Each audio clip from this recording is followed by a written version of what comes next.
Hello, everyone, and welcome to the RSC. It is season 13, and we're here for the power rankings. It's a bit of a late stream tonight. We've all had involvement in matches in some way or another. I'm glad to say that I swept, Edgy won, and Mal unfortunately went 0-6. But hey ho, he's got a stream to do at 10 o'clock at night, so what better way to introduce our casters next to me? Welcome, Mal and Edgy.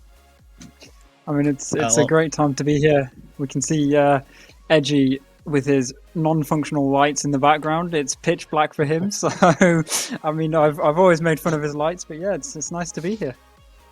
Yep, good to be here.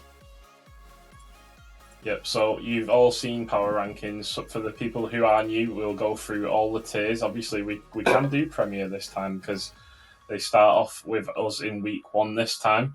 So we'll start off with the caster predictions, and then we'll go through Premier, Master, Elite, Rival, Challenger, and Prospect, and we'll finish off with who we think will pop off in the franchise standings. So why don't we just get straight into it and start with Premier?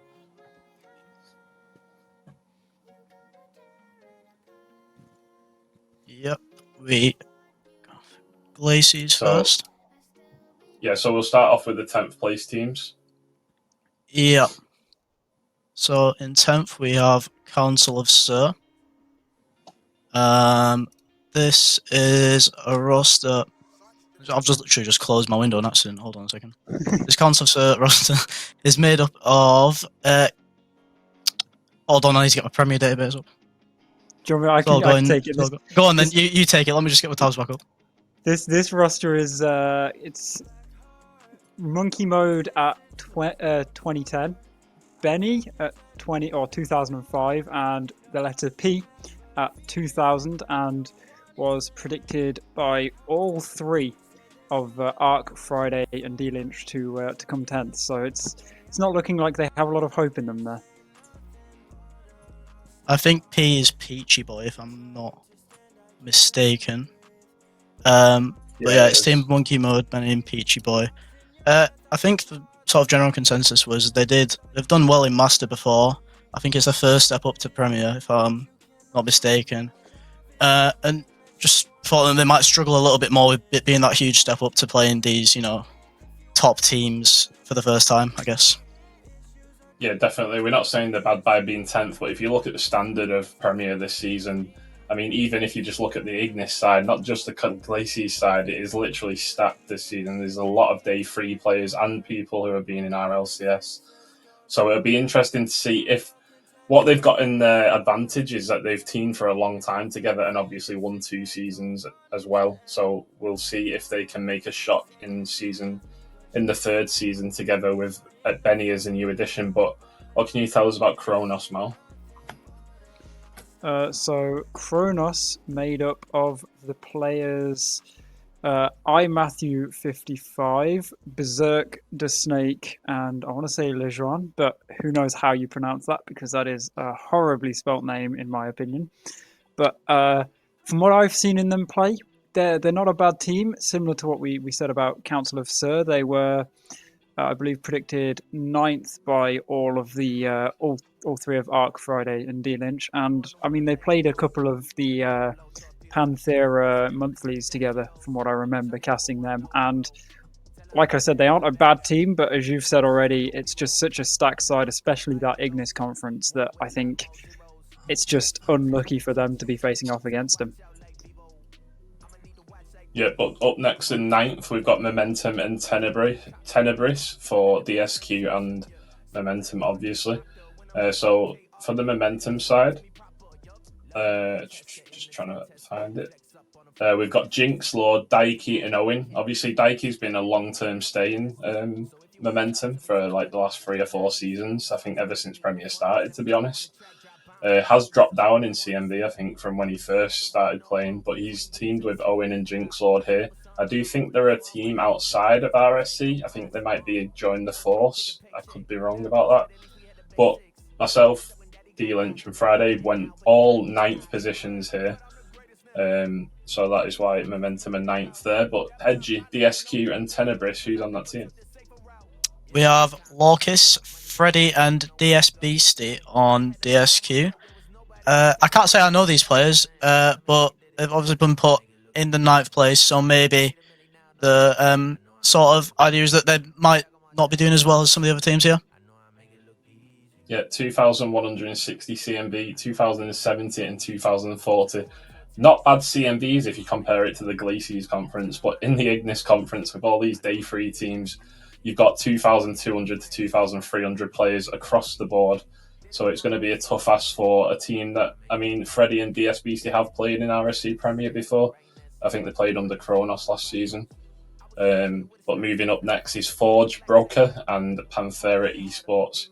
Forge usually do bring in decent teams, and they do look to have decent names on paper here, but I think they're suffering from if you look at CMB again, Mal, it's 2,200 to 2,300 players, so a bit low on the predictions here. Yeah, I mean, you predicting them 7th, you're the highest prediction they received with that. Friday and D-Lynch both considering them to be a potential 8th team or 8th spot team, which I believe that's what pushed them down there to 8th rather than 7th. But yeah, like you said, overall, their players are just so low in comparison to some of these other teams that we see in their conference that even though they are good players, and even though I think they do have either King JS by the looks of it as a sub or a coach or just as any other 4th player option signed to the roster, I think that's still a 2K player in comparison to other teams that are further up who have, as you've said, like 2,300 players. So it is a lot of an ask for them to really perform higher than a lot of these other teams here. Yeah, and the same can be said for Panthera Esports as well. Aero, Extendo, Lexa have been in grassroots competitions for years trying to push the bubble scene as well, and in previous seasons they've always been up there as like predicted top 4, predicted top 6. We've always said that they've been near the play-ins, but in this format they are pretty low on the CMB side now, and I think 8th, and Friday has them 10th as well as D-Lynch at 8th as well. So although Panthera brought in a solid team all around, it might just be a little bit low compared to previous seasons. Edgy, we've got Off-User Esports and Sentient Esports in 7th. Yep. So for Off-User, we have a team of Renshiro, Veni, and Doggers. I know Renshiro is a Finnish player, I believe. I do think he will be the carry on that team, but is again the same problem with sort of this whole side of the conference is that the team doesn't break the sort of 2.2k mark. It's all leveled out around 2k MMR, which maybe sort of is the idea that they won't do as well against some of these teams that have brought in higher players, to, sort of help them through. Yeah, and what about Sentient? They've obviously brought in, obviously Sentient, they're a team outside playing under Azteca this season. Yep, Sentient have gone with Eugen, Hayes, Hartman, and Torg. Is similar to sort of the teams that we are seeing in this Ignis bracket. Way higher CMV than the sort of the teams that we've seen in Glaciers so far. With Eugen being the highest at 2240, Hayes coming in at 2150, Hartman coming in 2025, and Torg maybe being that coach or sub role on the 2k mark there. Yeah, definitely. Moving on into 6th though, we've got Illusory and Shaman Esports, Mal. Yeah, well, Illusory predicted 6th, and 7th from each of the people respectively. They contain Nico 0812 at 2160 CMV. They have Suffix at 2145, and then Cairo 2k, Kietsu 2k as well. So overall, slightly higher than, like we've said, slightly higher than some of the other teams within this Glaciers conference. But I feel like it's starting to get up there. As you can perform, they seem like pretty good players. I'm pretty sure I've seen all, or at least some of them, play in other tournaments or just in other like Panthera Monthly and things like that. And in terms of gameplay, we're expecting them to do okay, but it's still not the same level as we'd expect to see from like some of the teams with those multiple 2,300 level players. Yeah, definitely. Moving on into 5th, we have Click, brand new franchise into the RSC. at 5th, and Must Do Fluck, who we all know from previous seasons, her playing under Fort Templar this season. Obviously, you might see that the logos are a little bit different, like if you look at Hosky and Must Do Fluck. That is an issue with the back end that needs to be sorted, but they'll be posted out later into the Discord with the correct graphics. But yeah, what can you tell us about Click and Must Do Fluck, Edgy? So for Click, the roster is coming out as Funox, Tempest, I think it's meant to be, he's got 2 E's though, and Tossis. So this team was sort of leveled out in that mid bracket by you, Friday, and Deal in Charge. As you know, you and Friday predicted them 5th, and Dealinch going 4th, so Dealinch going a bit higher. I do know Tossis is a very good player, and with that lower value, you might be maybe an undervalued pick in this Premier franchise. But I can see them maybe breaking into that top 3 bracket even with this team. But I guess time will tell. But it does seem like a good overall roster there. Yeah, and with Must Do Fluck as well on Fort Templar's side, we've got myself predicting them as 5th, Friday as 4th, and D-Lynch as 3rd. So gradually gone higher there. They are just 5th on the predicted average, though. A very good team, and in previous seasons would have been favourites to, well, like maybe 1st, 2nd, or 3rd favourites to win the league. However, like we said, this is a strong conference this season, and they've got a reputation for throwing or clowning during playoffs. So they do really well during league play, but they don't really get the job done on the day. So fingers crossed we can actually see a serious performance if they do make the play-ins and playoffs. But moving up into 4th, we've got Visionary and Leviathan as well. Yes, well, Visionary being the first one to have received a prediction of a first place spot from one of the 3 people. Ark, you predicted them as 4th. Friday went bold and said 1st. D-Lynch not as short, saying 5th. It is the roster of Marmoan at 2.2k, Ols at 2.1k with a bit of extra spare CMV there, and Naish at 2025 CMV. Now, Ols and Naish, I mean, we watched them play at the weekend during the RSC Landemonium, and they performed pretty well there, so definitely showing they can play. Marmoan, I believe I've seen play elsewhere, doing pretty well just in general and getting quite a few firsts. I think in IEL Season 9 at this point they did pretty well, which it's a bit of a while ago, but still a solid result. And then on the side of Alpha Surge, with Leviathans, you have Stealth, RL, Uncle Bill, and Chippy, and Sky High. I believe Sky High being coach or manager or whatever. Stealth being 2290, Uncle Bill being 2205, and Chippy being 2160. So across them, they're I think one of the first teams so far who all 3 of the players have been above 2100, and it shows by the prediction of 3rd from you, 5th from Friday, and 4th from D-Lynch. So definitely looking to be a pretty strong team. Yeah, I was kind of fuming with this one because I was telling them like these should be in the top 3, but it is a pickup team. There is Uncle Bill is a retired player technically. He coaches teams now. I did play him in LCS quals about 2 years ago, actually, when me and Duck played for fun. But Chippy as well, I brought him into RSC around 3 or 4 seasons ago, played with Compact and Temper, I think it was. Smokes and Compact. Did really well, but again, just failed on the playoff day. So it is a very strong team, and I thought they'd be a little bit higher, maybe 3rd on the predicted average. But again, Visionary. Friday predicted these 1st, and that's a big statement for this team as well, because me and D-Lynch thought it'd be 4th or 5th, so that brings the average up a lot. So next up in 3rd, we've got Soulless and Oblivion, Edgy. Yep, so on this Soulless team, we've got Regsa, Dansku, and Porsas. And I believe, again, that these guys are Finnish players, so it looks like... I'm pretty sure these guys have been together for a while before, from what I know. Regsa's coming in at 2125, Dansku 2110, and Porsas is 2020. So another one of those teams that sort of isn't coming in at that high CMV, but still has been predicted to finish quite highly. D Lynch putting these guys second, so he definitely believes in that this team can sort of maybe break through and get a great finish.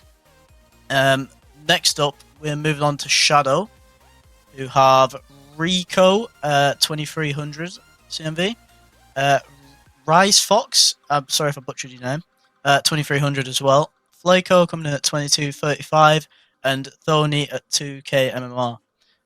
Now for this team, I do know that Flaco was, I believe, on Hosky last season, the winning team for the Premier tier. So obviously looks like a very good pickup for Shadow there for Oblivion. Flaco, I think, one of the most underrated player on that roster. Obviously Smashy and Bluvo will take all the sort of praise from there. But Flaco early season was a very, very good asset for that team. So I'm really excited to see what they can do.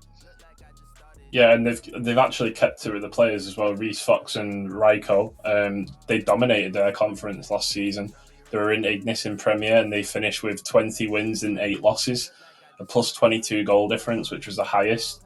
They also finished third in playoffs as well. So when they played under RQS Esports, they really did do well, and they've managed to stay on Shadow. And I think you could look at it and say potentially they've improved the roster with Flaco winning RSC twice in a row. I did have them 4th and D Lynch 5th here, whereas Friday put them first, hence their 3rd rank. So interesting to see how they will do, especially in this strong conference. But next up we have Ox Gaming and Team Serene, Mal. So Ox Gaming fielding the roster of Badness at 2300, Yotam at 2250, Tia at 2110, and Stayed at 2105. Now, overall, that already sounds like a very strong roster. Badness 2300 is just an incredible peak in comparison to most of the players within this, or within the entirety of Premier here. Yotam, I believe, played for Roehampton, or at least, I don't know if he still does, but definitely played for a bit for Roehampton where there were pretty good results. Tia is a name I've heard, but I haven't seen play much, but I've heard they are very good at the game. And Stayed as either sub or just coach or manager or whatever Stayed's doing, still at 2105 is such a high number that some of these teams like barely even had a player that was higher than that. And it shows in that you predicted them second, Friday's predicted them third, and D Lynch predicted them third as well. So looking to be a strong team there. And across to Team Serene now. I'm going to add in a personal opinion here. Personally, I think they should be higher than Team Hosky, from what I've heard. But Gomb at 2300, Temper at 2295, and Nim at 2110, with, I believe, Rick Thronde as their coach or sub at 2k. Predicted first by you, third by Friday, second by D Lynch. I think in terms of just pure gameplay, I think they're going to beat Team Hosky personally. Whether or not they're going to win the entire thing in the end, no idea. But in league play, I think they're going to place higher than Team Hosky. I agree, but we'll talk about more about that when we do the predicted champion, because as you can see, people have done Team Hosky, so we'll discuss those two teams in a second. I may have made a mistake about maybe Flyco improving Oblivion's roster, because I'm pretty sure Badness was on that team last season, and if he's 2300 and he's moved over to Ots Gaming to form a team with Yotam and Tyre, I think that's a really strong squad, and obviously it could be a big loss for the old RQS Esports team. But next up in first place, we have Esports Berg and Team Hosky Edu. Yep, so first up we've got Esports Berg with a team of Icon, Nagflow06 and Lee Fox. So this team has been predicted first by you and D Lynch, Arch, and Friday predicted these guys second. I think Nagflow has been involved in RLCS before, or some form of really high level competitive tournament, which is obviously always gonna give you that experience and obviously the ability on your team, and it just looks like a really well-rounded roster that I do agree will finish first in this Glaciers conference.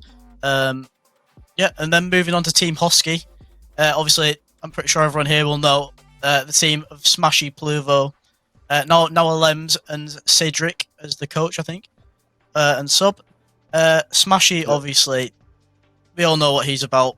You've all seen the Twitter montages of Smashy doing about 5 resets on someone in SSL ones. But yeah, I don't know where to start with this team. Smashy and Pluvo, both peaked last season basically in RSC. Went through playoffs and smashed it with Flaco. And now picking up a Lems at 2205. Just looks like they can do the same again with that roster. Yeah, Alems has done some really good performances in the RSC monthlies. I think she finished second once and only lost the final to a forfeit because obviously I think someone's internet went down maybe.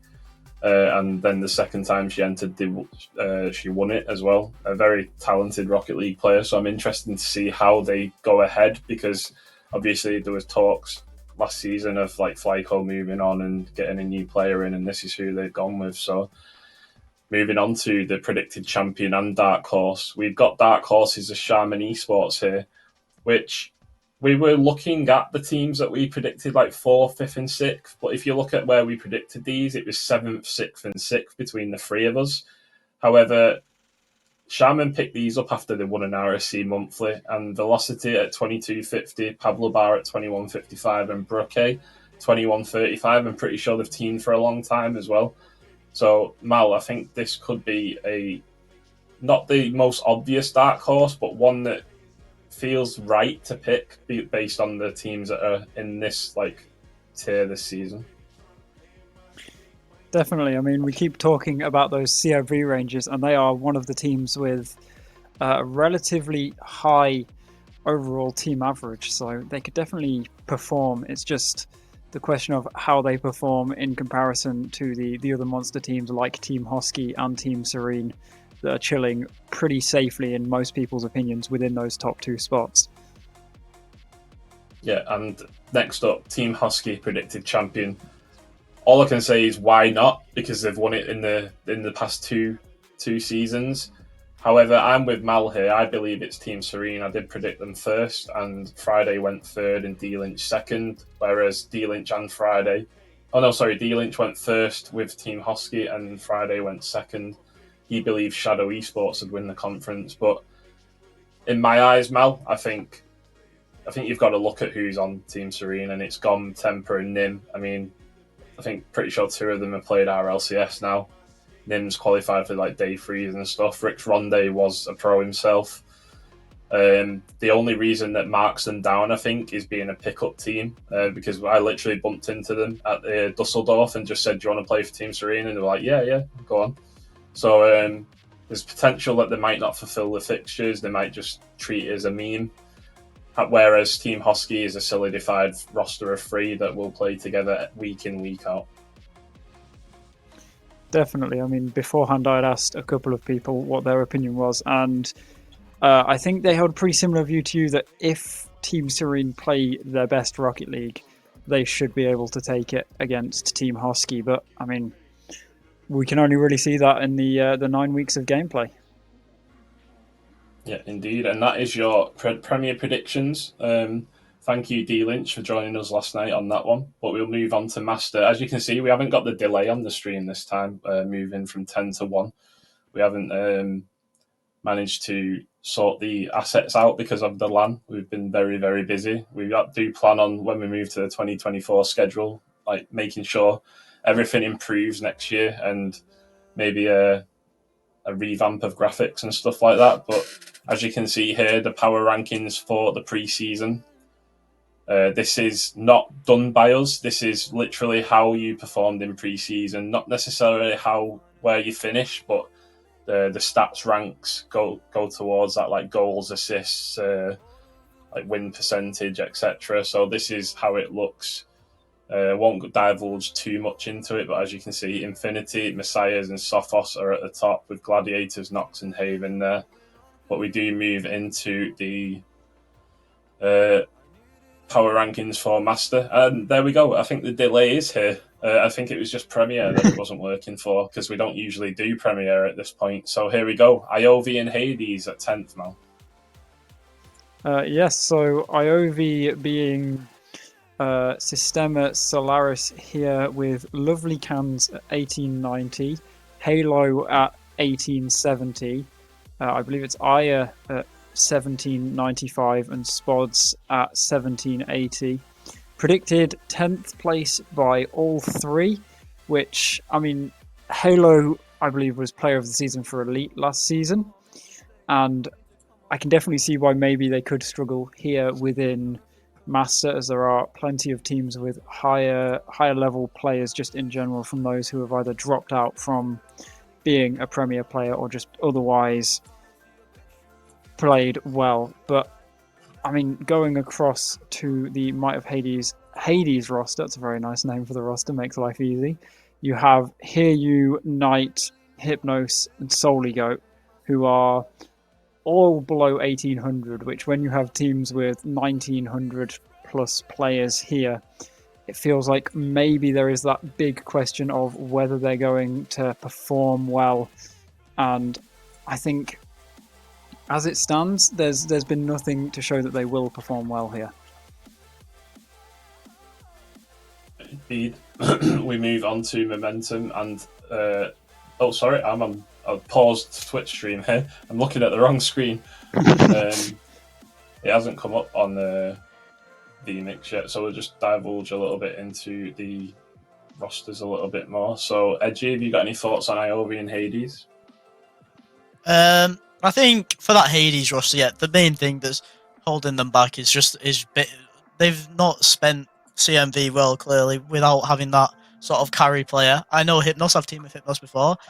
He's a very good player. If you want a low master player, he's a good choice, but he's sort of got two players at that sub CMV, and then the two higher players, aren't pushing for that top band of master. So it's just, I don't see that team doing well if the roster does stay like this. Yeah, but next up we do have the 9th place teams, which are Dogon and Slytherin for Alphys Esports. Edgy. Yep. So for Ophusa, Slytherin, we have Dreno, Larson, Next Fox, and Embrace. So for this Ophusa team, let me get this up. Oh, I've taken this away. Right, so they have gone in pre-season. So they've come into through pre-season with 6 wins and 10 losses.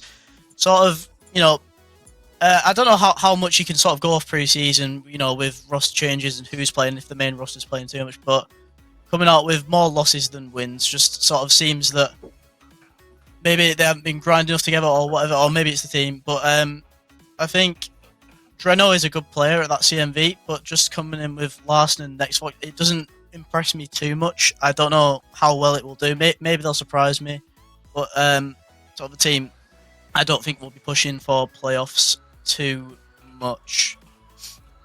Next up, we have Dogon for Shaman Esports with Snowy, Reform, Jaden, and Tank. So this team was predicted 9th by you and Friday Arch, but D-Lynch actually predicted these to just get inside play-ins at 6th. So sort of maybe they can show potential as the season goes on, but I'm seeing Snowy definitely to try and be that carry player on this team. And Tank is also there as sub, who was, I'm pretty sure, on the winning roster for Elite last season, the Panthera side. Yeah, I just didn't see this roster working at all. I gave it 2 weeks and I thought they'd be disbanded, but then they go and beat Team Serene tonight 4-0 with a 19 and 1 goal difference. So, I mean, maybe you and Friday were right to put them 4th and 6th, and I've just underestimated them. I know Valencia came up from Elite last season. I think Verify came up from Elite last season, and I just didn't see Alanis gelling with this team. But they've shocked everyone tonight. because we put Serene up a little bit higher. So, yeah, positive things going for them on day one. It is obviously only the first series, and you can recover a 4-0 sweep. But next up, Mal, we have Illusion and Montezuma. Yes, so Illusion consisting of Tommy D27 at 1940, the Big Myth at 1855, Rahu at 1820, and Krina at 1740. Now, the averages ended up putting Illusion at 8th here, with you going 7th, Friday going 9th, and the last one being 8th overall. So it kind of averaged out to that 8th place ranking, which seems pretty justified. They do have quite a high player in Tommy D27, but personally I haven't seen too much from most of the other players within this master level gameplay. And going across to Azteca Esports, we have their master roster consisting of Jerku, NC, Subzan, and Leo GB, who once again kind of got pushed lower by averages, getting a 6th place, an 8th place, and a 9th place prediction. So overall, it seems like there's an idea that they could perform well, and definitely having seen them play, there is that opportunity for them to play well, but it is whether they play well that is the main question right now. Yep, I'm moving on into 7th place Edgy. We've got Kings for Council of Cert and Wyverns for Alpha Surge. Yeah, I'll start with Kings, Council of Cert. The team is going with Carex, Hazo, Pesky, and Kingsman Gas. From this team, I was told by Pesky not to big him up or anything on the stream, but I am going to. Pesky, for an 1800 CMV player, is a very, very, very good pickup for Council of Cert here. I know Pesky personally, and I've seen him play before. He's a really great player. And along with someone like Carex, I think this team could be more successful than when we put them out. I think it has to work. I think Pesky has to be the carry player here, though, which will sort of, I don't know if it will work together, but you can only see going into week 1, I guess. And then moving across, we have Withens, Alpha Surge. I might have butchered that name, but we move. With Ripperay, Faxon, Skaze, and Conflict. So for this team, I'm just trying to look at where they've been put. So for this team, they've been predicted 7th by everyone, including me. I do think it could work. It all depends. I think Skaze is a bit of a wild card thrown in there. I think a lot of this roster will depend on how he performs personally. Yeah, and going back to Kings, we did say that Pesky had the potential to pop off. I think my average rank brought this down because I had them 9th. You both had them at 4th and 6th.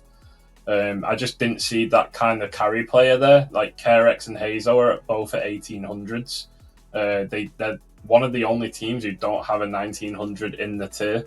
And they're like 130 below cap or something, so they've got a lot to play up to. And Wyverns as well, Ripperay, Faxon, and Skaze. I do think this could be one that shocks us. They could maybe make the play-ins. I didn't know too much about Ripperay, but I think Faxon, Skaze, and Conflict could all rotate in and out of that team as well and do well. But next up, we have Vulcan and Leo Mal.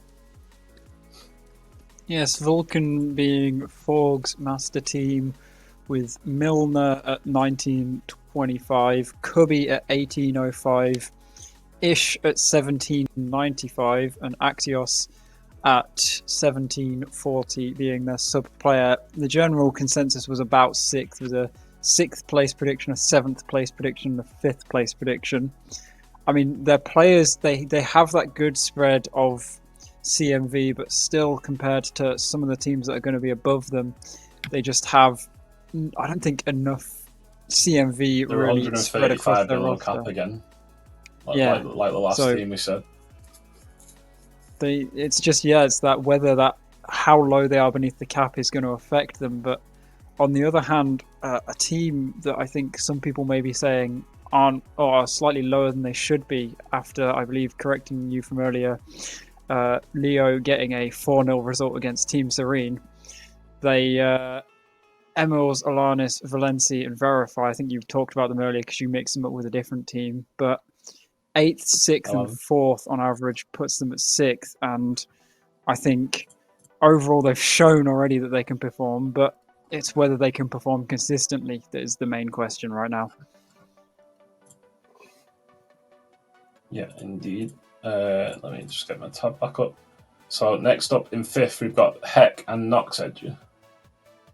Yep, so for Heck, we have Nuclear, Cookie Jr., Harvey, and Marvels. I do think that this team could do very well. It's actually my pick of 7th for this team, bringing it down, because you actually predicted these guys to be 3rd, and Friday, sorry, I predicted them to be 5th. I do think Cookie Jr., from what I know, is a very good player. I've seen him play before. I can't say I'm too familiar with any of the other players except for Harvey as well, who I do know is a decent pick as well. But yeah, it's sort of me bringing this average a little bit more down than what was your reason than for your that? prediction of 3rd. Well, my main reason was I don't know the players too well. I know Cookie Jr. probably has pop off potential. But yeah, my main reason again is just I don't know these players too well except for Cookie Jr. But if Cookie Jr. starts sort of popping off, I think he could be a really great player to add to this team. Now moving on, we have Nox for DSQ Esports. This team's consisting of Bowler, Bondab, Josh, and Rohan with a lot of numbers after his name, which I'm not going to say. So this this team sort of surprised me a bit with Josh and Bondab both being on the same team after both being in Elite last season, coming to the finals of playoffs, but unfortunately losing there. I think they will have very good chemistry together. It's just whether bringing that up to Master. I'm not sure how well it will work, but with the prediction of 5th, finishing inside the play-in spots. But yeah, my main concern with this team will be Bondab and Josh, and that step up to Master is a huge one from Elite, like I've been experiencing over the past few weeks. But yeah, maybe Bowler looking to be sort of that player that guides them a bit more, being maybe more established in this tier. Yeah, it was your picks on these, but both of these picks that brought them down, to be honest. When we look back at it, with DSQ, I think I did initially rank them lower as well, but because of obviously Bondab and Josh coming up from Elite, it is a tough task to try and solidify yourself both as main roster in Master. But it also depends on Bowler as well. Bowler has been in RSC since like season 5, and he only had his real standout season last season when he got Player of the Season. He has to replicate that again, and he has to do it as the main man. Like last season, he had Captain Quark on his team, I think, and another 1900, I think SK, who's like nearly Premier. So he's got to be the main man in this team. So if Bowler replicates what he did last season, then it can be a mid-table team from what I can see. But I initially did rank them as low as you, and then moved them up based on how I ranked other teams. Yeah. So yeah, I think Nox have a lot to prove here, but could surprise everyone. Next up in 4th, though, we've got Sophos and Nara. So I'm going to start this out by saying if both of these teams want to complain about their position, you want to blame Friday here. The Sophos team being voted 4th by Arc, 6th by Friday, 3rd by Edgy. So Friday brought that one down a bit. Ember, Steb, Rapidza, and Appy, all pretty well-known names at this point. 1935, 1930, 1755, and 1740. So aside from maybe the lower CMV of Rapidza in comparison to what appears to be the two main team players in Ember and Steb, it is a very, very solid-looking team. Hence why both Arc and Edgy seem to have thought it's so high. We don't have Friday here to get his reasoning, but I'm sure he has pretty good reasons. And on the Ignis side, with Kijay, Emran, Keza, and Serenity on Team Serene, everyone aside from Serenity, I know they're very good at the game. Serenity, not so good, but 2nd from Arc, 5th from Friday, and 3rd from Edgy. So once again, it's Friday bringing that overall average slightly lower down on the list. 1960, 1890, 1785, and 1740. So they've used a bit more of that spare CMV, I think getting about 15 CMV higher overall for the team CMV, but still seems like they're putting all their eggs closer together in both Kijay and Emran here. Yep, and next up we have just on the thing of Nara, he doesn't look good on that prediction, by the way, based on tonight's result. 1 goal and 19 conceded. So yeah, we have to see how that goes because they played at 6 o'clock tonight and it did not go well. So next up, Edgy, we've got Transcend and Abyss. Yep, so going for Transcend first, we have a roster of Charm, Jusk, Caldi, and Geordie Unknown. So out of these players, clearly Charm coming in, I think one of the highest master players at 1980, is going to undeniably be the sort of carry player for this team. Whether Caldi or Geordie Unknown is going to round out this roster, I'm not sure. I think Caldi actually could be a really good pick for that low master player to sort of give that wiggle room to have another higher player in Jusk. But I do rate Caldi quite highly, so I think this team is definitely a fair prediction coming in at 3rd. And moving on, we have Shadow Esports with their Abyss team. Now this team is Reload, Boss Lassie, and Lindhart, and Ibby as sub, I'm expecting. So this team was predicted by me to come 5th, actually, so I brought this one down a bit, but still rounding up at the 3rd spot due to Arch and Friday both picking, Arch picking 3rd and Friday actually going with 2nd here. But yeah, I think Boss Lassie, of course, is a very solid player in Master. He's been here for quite a while, I think. And Reload maybe trying to be that carry player up at 1900 CMV. Yep, next up in 2nd, we've had a few disagreements in the chat with this already, is Messiahs and Haven. And I'm just going to say I rated Haven the lowest out of the 3 people. But I'll go into it a little bit more.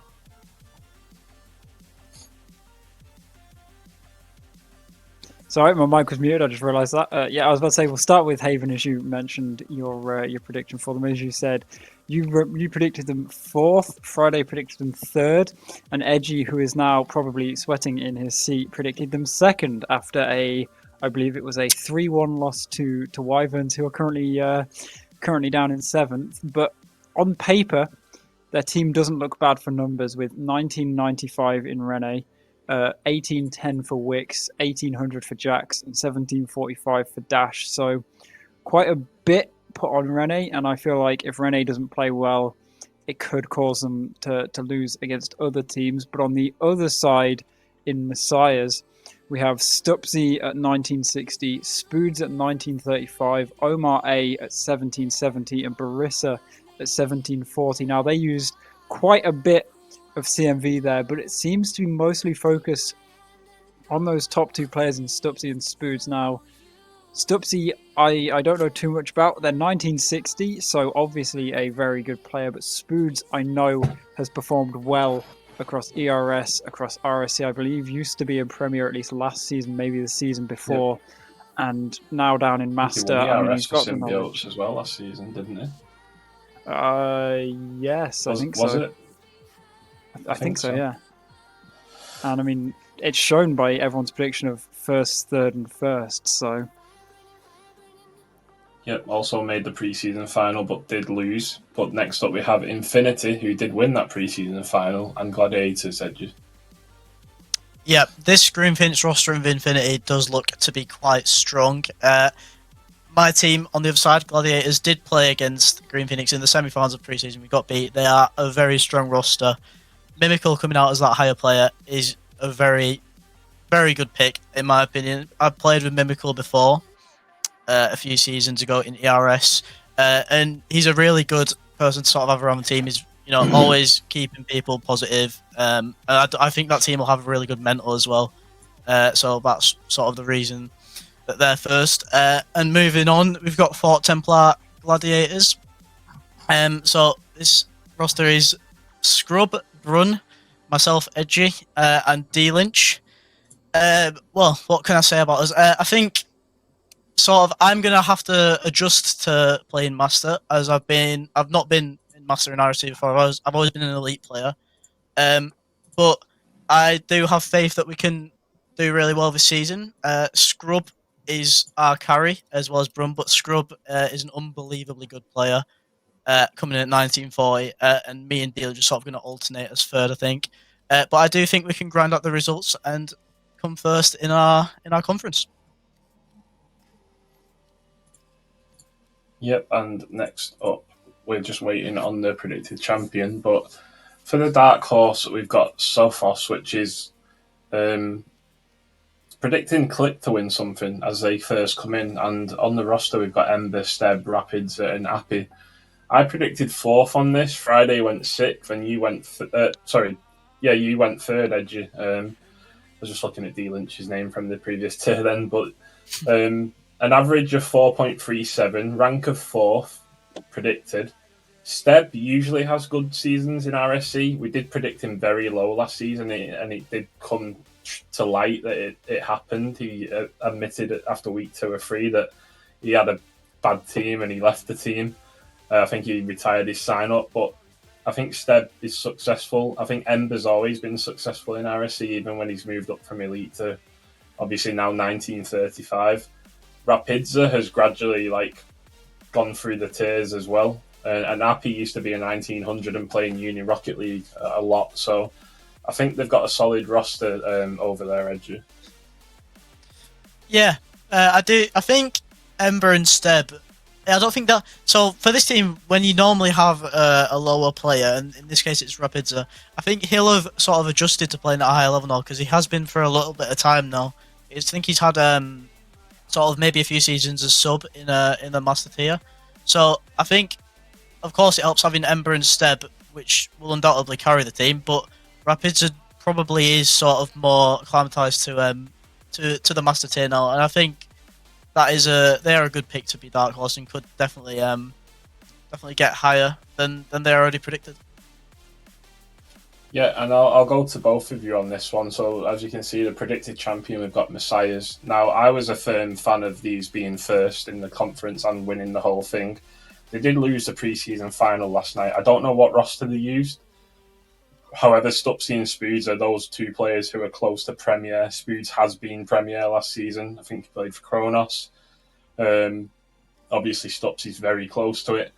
And I don't know whether Omar is going to be the third at 1770, but even if Barissa is at minimum CMV, Barissa was main roster in a Sistema Solaris team that finished in the top 8 of playoffs last season in Master as well. So even their fourth could be a very good pick now. I mean, definitely. We've already mentioned the winning potential and history of players on the roster, and a team that's won in the past. There's nothing really that can affect them if they just keep winning. And quite frankly, how well all of the players seem to have performed historically is just going to add to more and more on this roster and make them that much more of a problem for any team out here trying to win Master.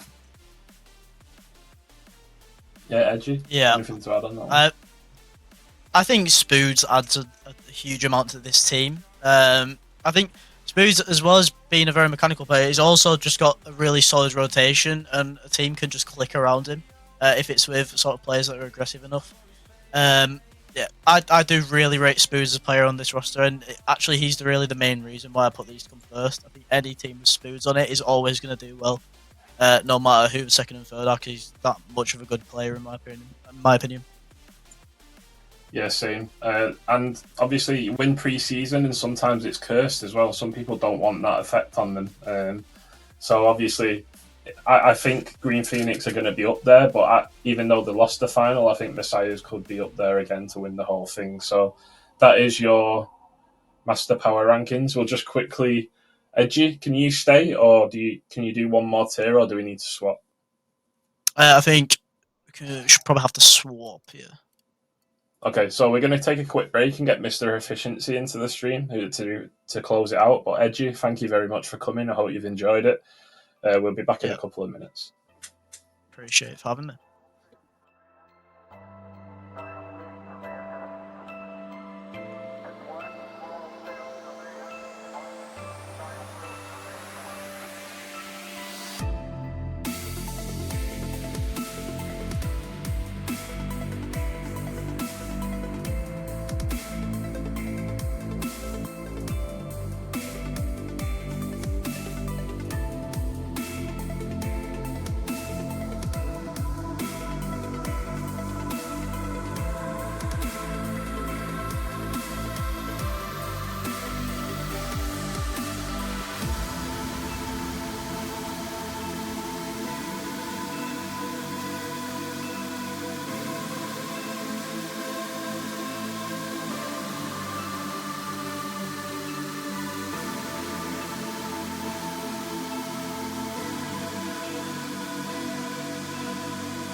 Hello everyone and welcome back to the power rankings for RSC13. As you can see, we've got Edgy out of the booth. It still says Edgy, but it is Mr. Efficiency, aka Kyle. So welcome Mr. Efficiency. I know it's your first time on stream.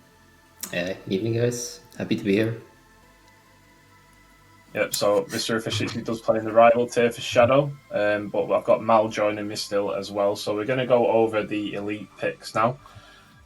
So we'll just let the stats run through of the how the points went for the stats rank.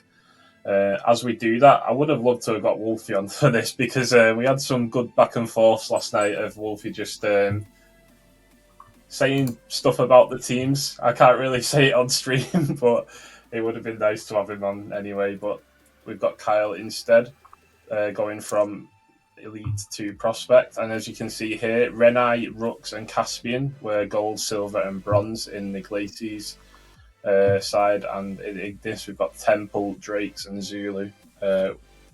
Did you notice anything in pre-season, Mal or Kyle, with these teams that are at the top?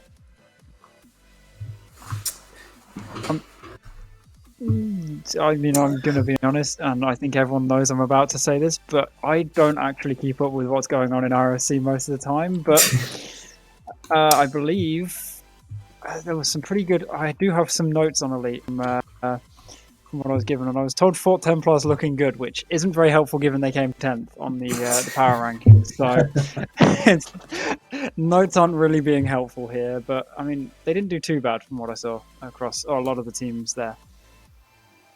That could be something to do with Sato going London and not wanting to play the knockouts and just saying let's not play. But you know what I mean. What about you, Kyle? Did you see anything?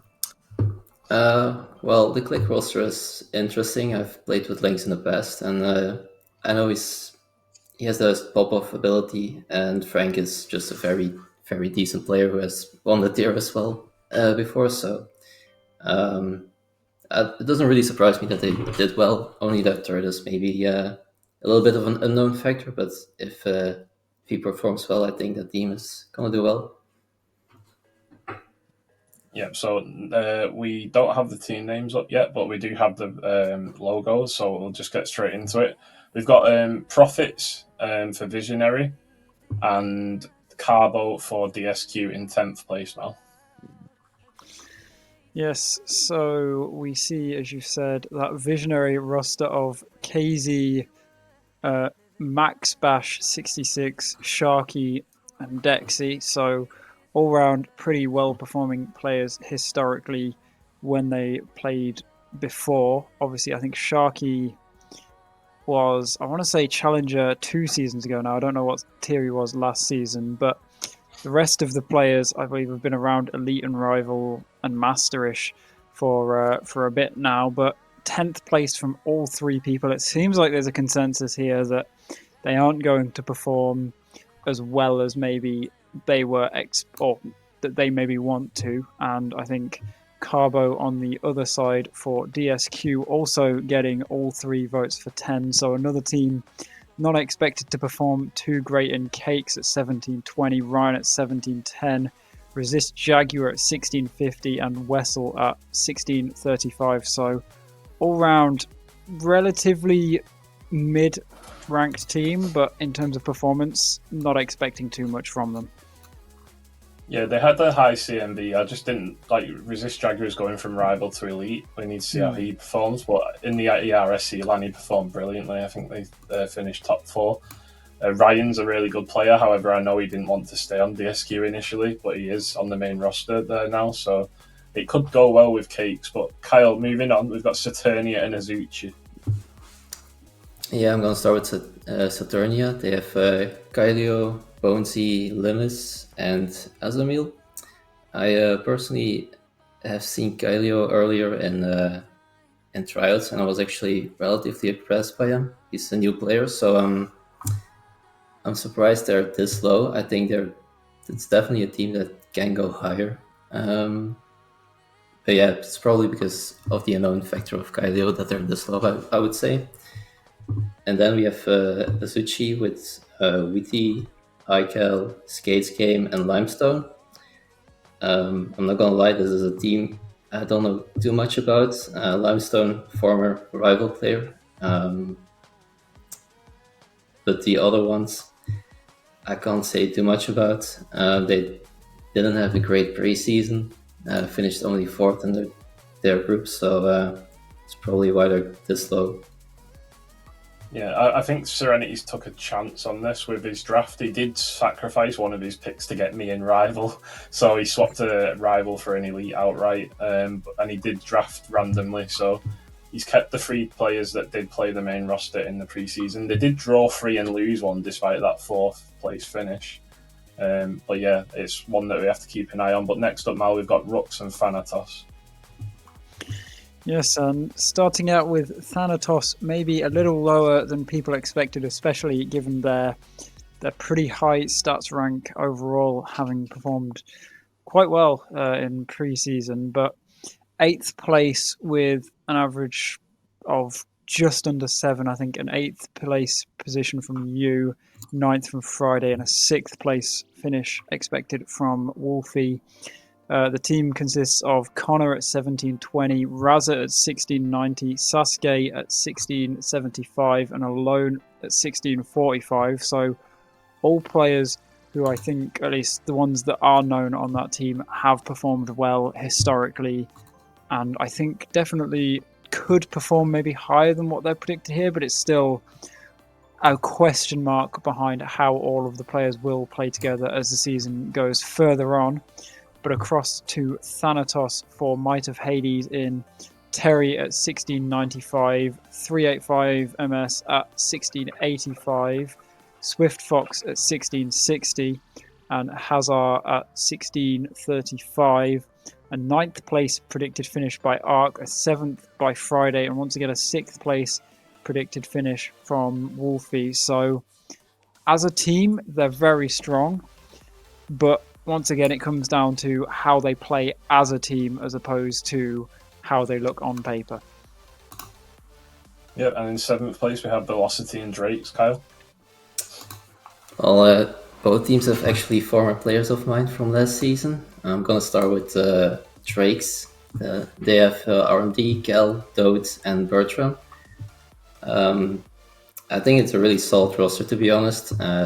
It's going to be a very aggressive team that's going to score a lot of goals, but I also think they're going to concede a lot of goals as well. So it's going to be important for them to improve that defense, and I think they will do better than the 7th position that they're currently placed at.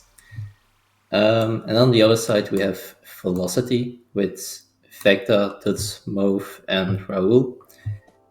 Vecta is my former player from last season. They have 2 former master players in Vecta and Tuts, and Mauve, who is just on a roll. He keeps winning everything, so maybe they will do better than the 7th spot, but I think they have still a lot to prove since they finished last in their group in preseason. Yeah, I did put these 5th, but Wolfie brought this down with a 9th place. Duts and Vector did team in Master and finished, I think it was top 6 in playoffs when they did team. The only problem is it's a whole different ball game in Elite, and they probably don't expect people to whiff as much, and that's maybe why they've gone a bit down here in the average picks. But next up we have Andrew and Temple. Mal? Yep, so Andrew consisting of Evoke at 1720, Took at 1715, Buddha at 1660, and Danny Boy being their sub here at 1640. All round, a very, very solid looking team. I know, or have seen all of these players before, and they've all done pretty well. Danny Boy maybe just lacking a tiny bit recently in terms of results, and I think that shows in Arc predicting them 9th place.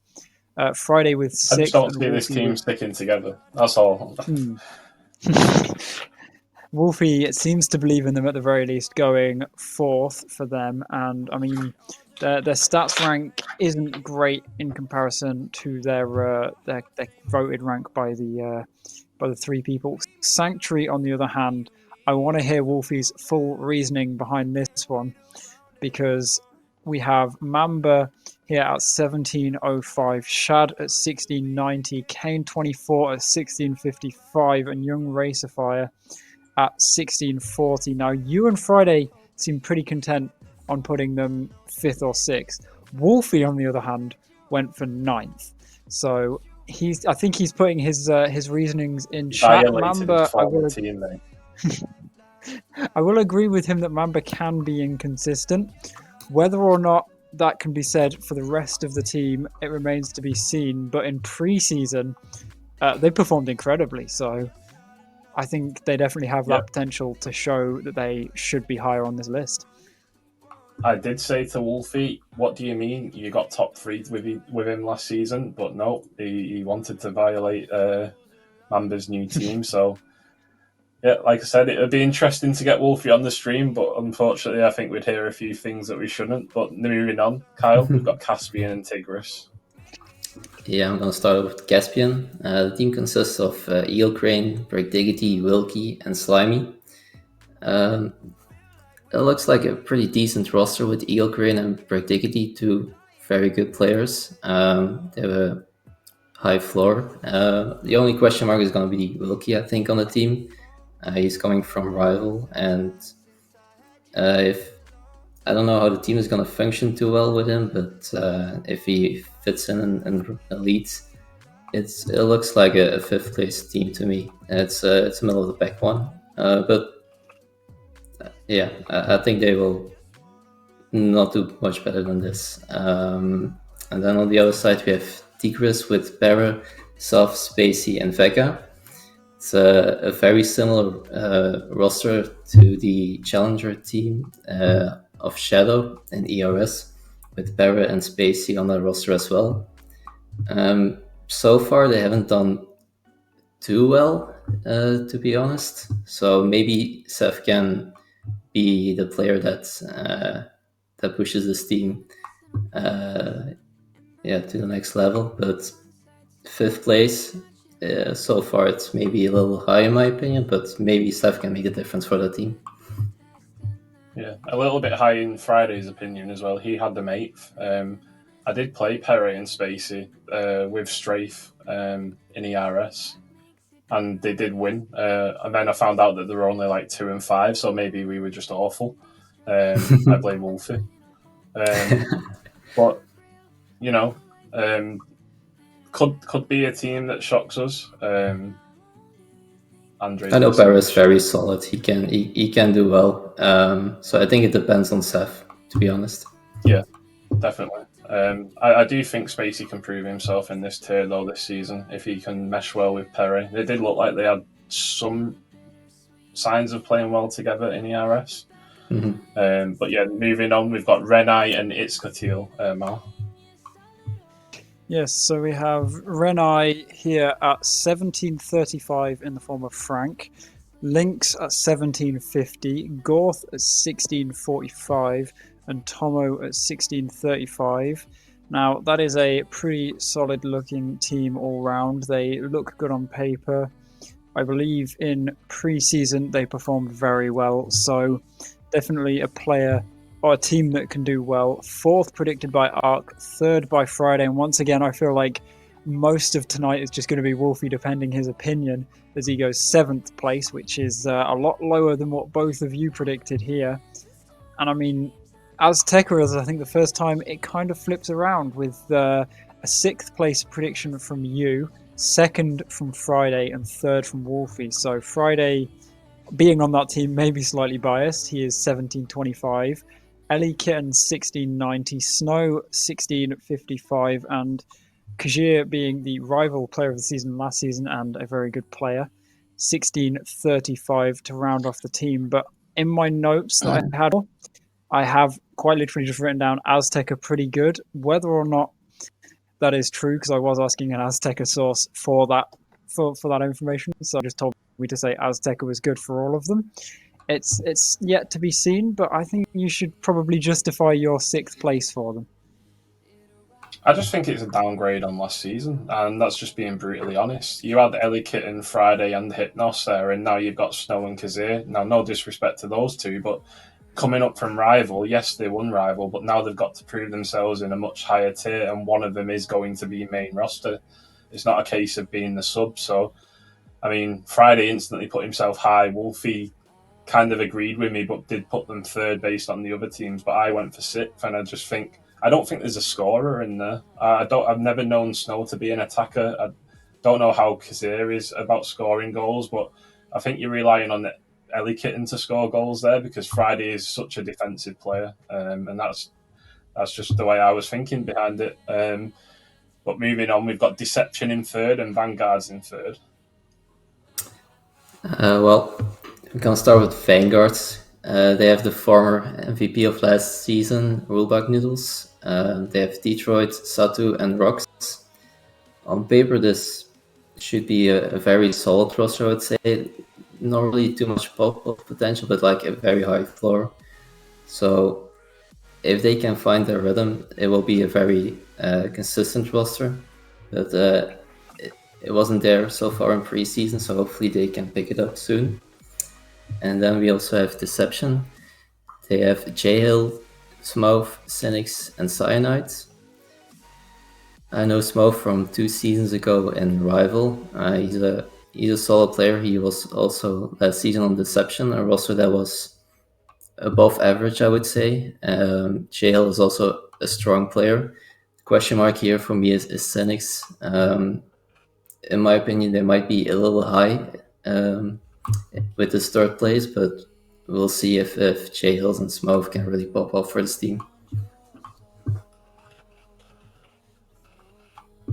And next up, we have Bladesmiths and Zulu in second now.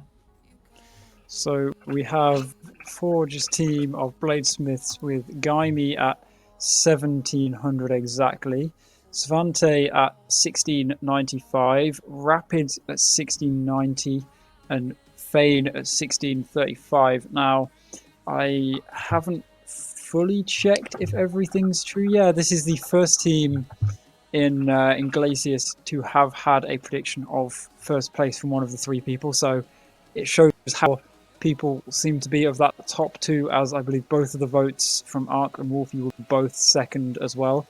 So it seems like the consensus across the board, the team as a whole is going to perform well. I believe they didn't do too great stats-wise in pre-season, but once again, that is when a lot of teams try out different players. So there is that opportunity for, a lot of change to happen between now and then, and the team as a whole looks very good. And on the other hand, we have Shaman Esports Zulu with Muppen 1977 at 1720, Dej at 1750, Papusa at 1665, and Lesepi at 1635. Interestingly, none of the people guessing on or predicting, I should say, not guessing, on the placement of this team actually put first. So there is a third place from Ark, a third place from Friday, and a second place from Wolfie, averaging it out just enough that they managed to get into that second place spot. So still considered a very strong team on this side, but it seems like maybe some people just believe that the team below them could still stand a pretty good chance against them. Yeah, they didn't have the best pre-season Bladesmiths, but it is a very strong roster if you look at it, with Gamey being from Master a while back. I'm not sure about Savantha, I'm not seeing him play, but you've got the experience of Rapids and Fane there, who've been in Elite pretty much every season. But moving on to first, we've got Scorch and Darkness, and I think Stingray will be happy about this in the chat, Kyle. Oh yeah, well, they made the wise decision to keep Spooks this season, so he can coach their lower teams again to wins. So that's already a great decision by Stingray. The other players on the roster are Prin, Nixo, and Sarge. Prin was last season on Fearless, a team that was predicted to win. I hope he can perform this time and not just go out too early in playoffs. I don't know who's going to play as a third, Nixo or Sarge. I don't know Nixo, but Sarge is also a really solid player. Well, if they can play around Prin and support him, this is definitely going to be a solid roster. Unfortunately, they finished last in their group in preseason, so it's still a rough time, I would say. And then in the Ignis conference, we have my team with Wolfie, Exile, Sark, and Quack Dealers, aka Duck. Well, what can I say about this roster? We have Duck and Wolfie back again. You only missed Satu, but I didn't want to be that boring, so I brought on Exile. Well, on paper, I strongly think this could be by far the best roster because of how low Duck is this season. But it will all depend on the chemistry, and yeah, if it will be there, then I think they will take it on, to be honest. Yeah, the chemistry should be there. Duck and Wolfie played together a lot, and they've won it together before as well, albeit when Wolfie was finished the season on IR. Obviously, Exile's a really strong player as well. But we look at the dark horse, and we've got Temple. Now, Wolfie was bad-mouthing Mamba earlier on in this, so he's gone from a 9th position prediction with me at 5th and Friday at 6th, and we agreed that if Mamba does manage to play well with this roster, that they will be up there, Mal.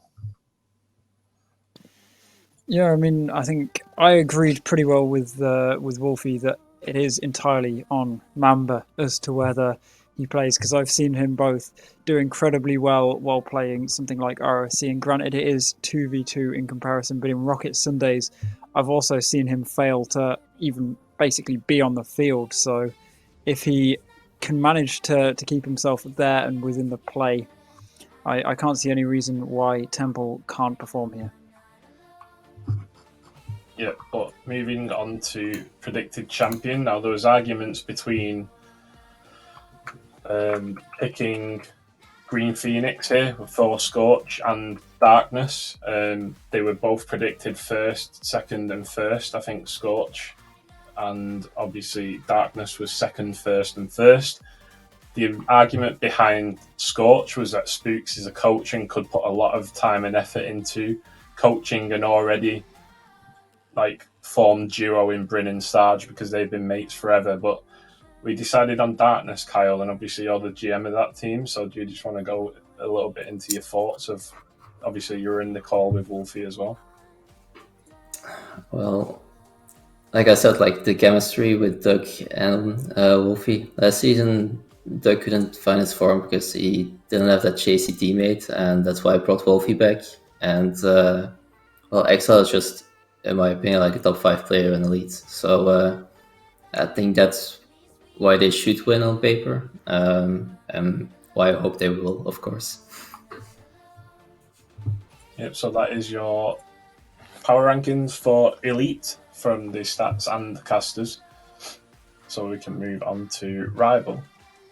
And this is mine, Kyle's, and Mal's tier. So hopefully this is the most knowledgeable we'll be on this power rankings. So as you can see, Mal, do you want to go through the scores a little bit for the pre-season? Obviously, it doesn't mean too much. It's just yeah. Yeah. I mean, you're only saying that because we only came second in pre-season. So, but overall, in terms of how the teams did, I mean, the final pre-season match, I believe, was it Nightfall versus Momentum, I think. Hold on, I don't have the preseason database up. I wasn't prepared for this.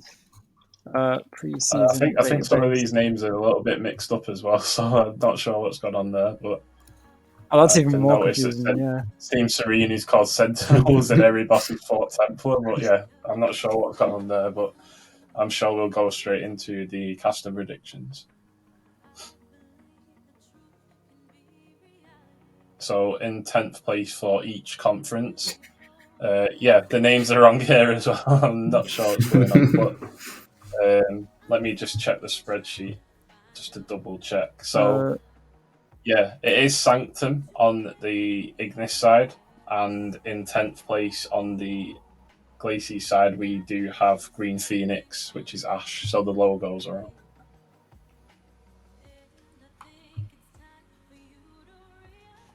Yeah, I think looking at it, it might be the logos from the elite tier, because I'm pretty sure DSQ and Visionary were both bottom of the last tier. But either way, I mean, don't get confused, people. But we'll just pretend like right now they are the correct ones, while hopefully it is sorted in the background. And I'll talk a bit about Ash while we're here. In Green Phoenix's roster with Nuxie at 1615. J-Rise at 1600, Shinso at 1580, and Stingray at 1580. Now, I know Shinso and Stingray, they're very, very solid players in ERS Prospect. Whether that translates across to RSC Rival, it doesn't seem like Ark and Friday agree with two 10th place predictions, but Mr. Efficiency seeming to be a bit nicer here, giving them a 7th place. And I think on paper they could perform, but it's whether it's good compared to the rest of the players.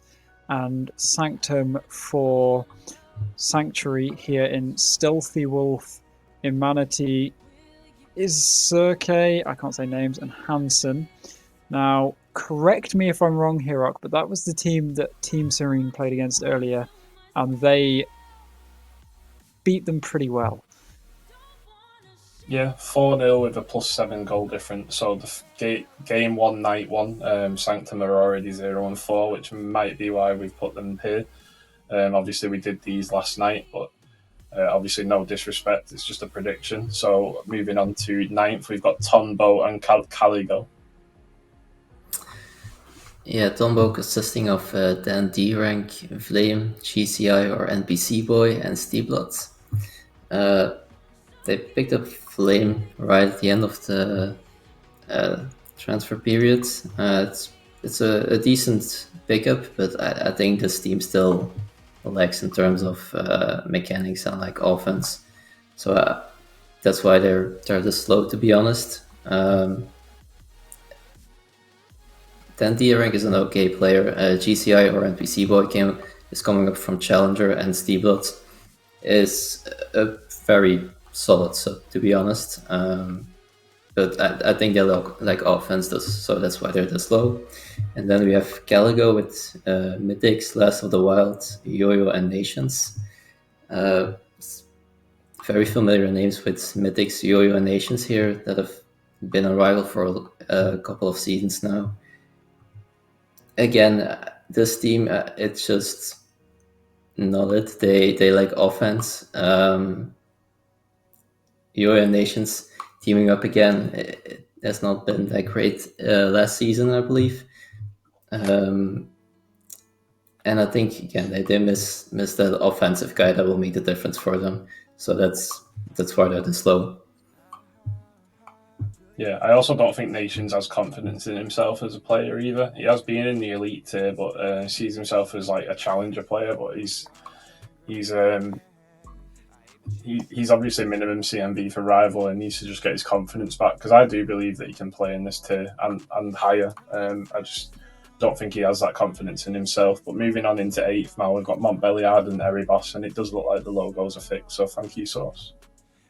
Yes, big thank you there to Source for making everything look nice and beautiful. But Montbelliard for Ox Gaming coming in, as you said, in 8th place. Anshlo 1630, Toe 1595, Aquo 1560, and Chemist at 1560 as well. Now, definitely what seems to be the main 3 players potentially in Anshlo, Toe, and Aquo. That could be a solid roster to contend with, as all of them have historically performed pretty well across any league that they've played in, and maybe could argue a slightly higher placement, but I have a feeling your 9th place is because you expect the team to maybe start to come apart some point into the free season. But Friday in 8th and Mr. Efficiency agreeing 9th with you, seems like you're all pretty sure that they are going to be towards that bottom end. And on the other hand, Erebos, a bit more disagreement with you saying 8th, Friday saying 9th, Mr. Efficiency saying 6th, Hexos at 1620, Brian Bruce at 1610, Sammy Boy 1.0 at 1590, and Davi at 1560. A bit of a more spread set of CMVs, but still a team that isn't expected overall to do perfectly great here.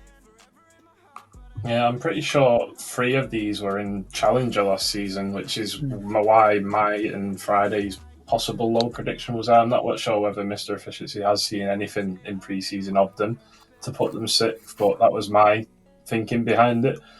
And then obviously Montbéliard, I just didn't see the team sticking together. They might prove me wrong. It just felt like they were a bit off in pre-season, and I know one of them wanted to go PFA, so that was my reasoning for that. But next up, we've got Knights and Yuria Kyle. With Knights, we have Alex, Kaysen, Marina, and Nono. Again, very familiar names for the rival tier with Nono, Marina, and Alex. I think I put them a little bit lower than this. I might have put them a little bit higher now that I'm seeing some of the other teams again. Alex is like a very, very solid player. The main question mark is Marina here. How is the mental going to be on this team? Is it going to function with him? If he is comfortable there, they might do better than even 7th. But I think that's the main player on this team that will push them higher or lower. And then we have Knights with Avi, Mac, Cubics, and Monkey. Mac, Cubics, and Monkey, again, former rival players from 2 seasons ago. Mac was on the VK roster back then, and Cubics was on Fearless roster. I got some bad memories of Cubics because he completely peaked against me that season. So I think I put them the highest out of everyone, and that's probably because of the consistency that Mac and Cubics have. I don't know too much about Avi, but I think this is going to be a mid-table team that's going to be like that's going to be fighting for that 5th, 6th spot, I believe. Yeah, I agree. I did put them 7th myself, and so did Friday, but I can see them having the potential to fight for 5th and 6th, looking at some of the other teams we've guessed on. I just didn't really know Avi. I did some tryouts with Mac and Cubics for this team, and we did kind of pop off. Mac is a really annoying player. He'll cut everything, which could harm or help the team. But Cubics was really, really solid for his CMB, so he might be able to pop off and get them higher. But next up now, we've got Mirage and Sentinels. So Mirage being Illusory's team here in Rival. Patroid at 1620, Kendo 1605, Bisho at 1595, and Joe TJ in 1560. Now, a bit of a spread out result here with you saying they will come 6th, Friday saying they will come 7th, and Mr. Efficiency saying they will come 4th, averaging out to a 6th place final position on this ranking. I definitely agree closer to Mr. Efficiency, having seen some of these players play, that they could perform on that higher end towards 4th or higher maybe. But on the other side, Fort Templar and Sentinels, Friday being the only one who seems to believe in these as much, with a 7th place from Arc, a 5th place from Friday, and a 7th place from Mr. Efficiency, averaging out to that 6th place spot. And it is Dandy at 1630, Shiny at 1625, Beefcake at 1565, and Samael Black at 1560. Now, Beefcake, I mean, I just lost in the RS Series 2 in a sweep, so I'm definitely going to say he's pretty good at the game. Dandy is a very solid player from when I've played against them. Shiny, haven't seen too much of them, but can still definitely perform when required. And Samuel Black as the sub, I don't know anything really about them, so it seems like a strong team, but once again, it is a lot of question marks there.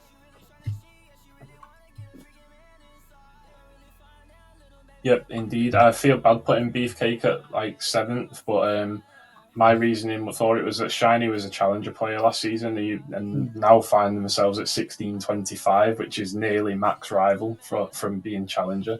And obviously Samuel Black is a promoted challenger as well. They were playing challenger in pre-season, so it's it's a weird mix of a roster for me. But moving on, in 5th, we've got Uranium and Hydras. Uranium has a former teammate of mine from 3 seasons ago, I already think, with Drum Hunter. He's a solid player. He has his pop-off moments. He has, but he has also those whiffs. Those moments where he just whiffs balls and then can get scored on easily. Elusive. He's a former challenger player. We have Marbs, also a returning rival player, also a very aggressive player. And then we have Blizzy as a sub, very good sub, to be honest. I rated this team quite a bit lower, and that's mainly because I don't see defense on this team. If they can fix that, they will be decent, especially on offense, but I think they will like the defense, and I don't think they will make play-ins even. And then on the other side, we have Hydros with Bailey, Lukash, Mensu, and Nich. This team just won pre-season and is a team that formed at the end of last season under Fearless.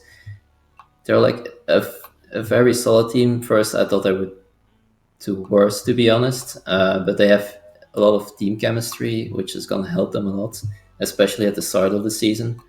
To me, it's just going to be a question mark once these other teams have gotten the same playtime in, if they're still going to be that good as they were now in pre-season.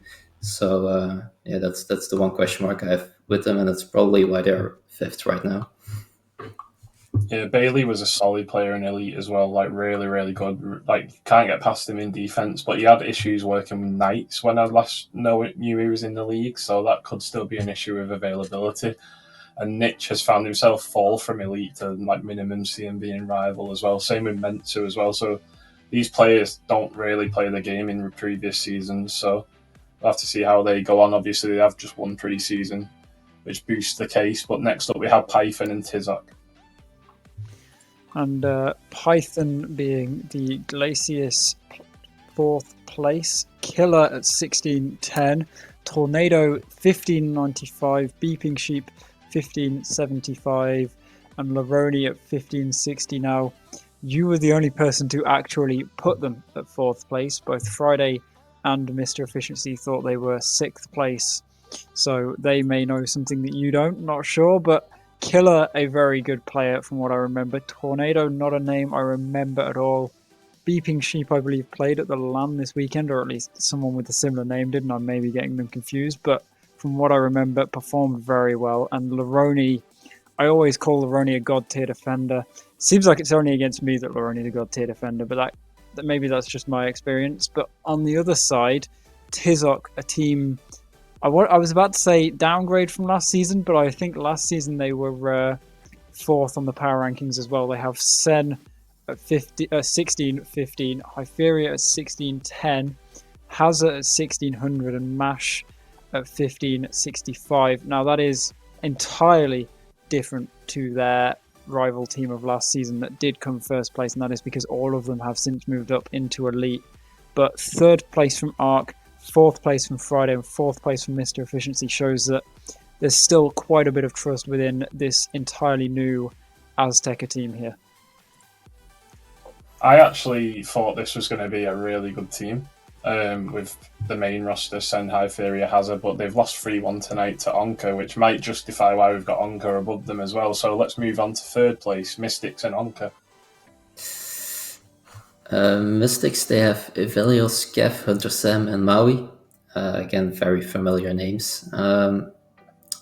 For me, this team is only this high because of Evelios.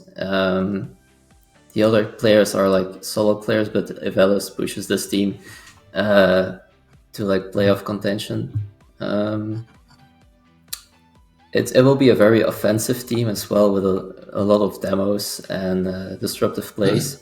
So defense might be a difficult thing, or will be maybe their downside when they actually play good teams with good defense. And then on the other side we have Onka with Singsi, Hoggy, Rambo, and Ollie. Sinksy, the guy who had the most points per game last season, should have won maybe MVP because of it. Hoggy, a guy who has won Rival before, he's a question mark a little bit. Like, is he gonna play? Is he not gonna play? Is he gonna be available enough? Then we have Rambo, who won Challenger with Feather last season.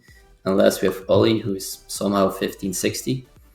If he actually plays the game, he's easily a 1600 player. So this team is relatively well-rounded.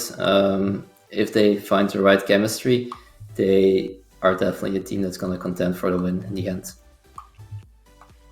Yep, and in second we've got Journeyman and Serene Meiji, and I'll probably pass this to Kyle because we're both on the Meiji team, and Kyle has played us as well, so I'm a bit more knowledgeable about this one.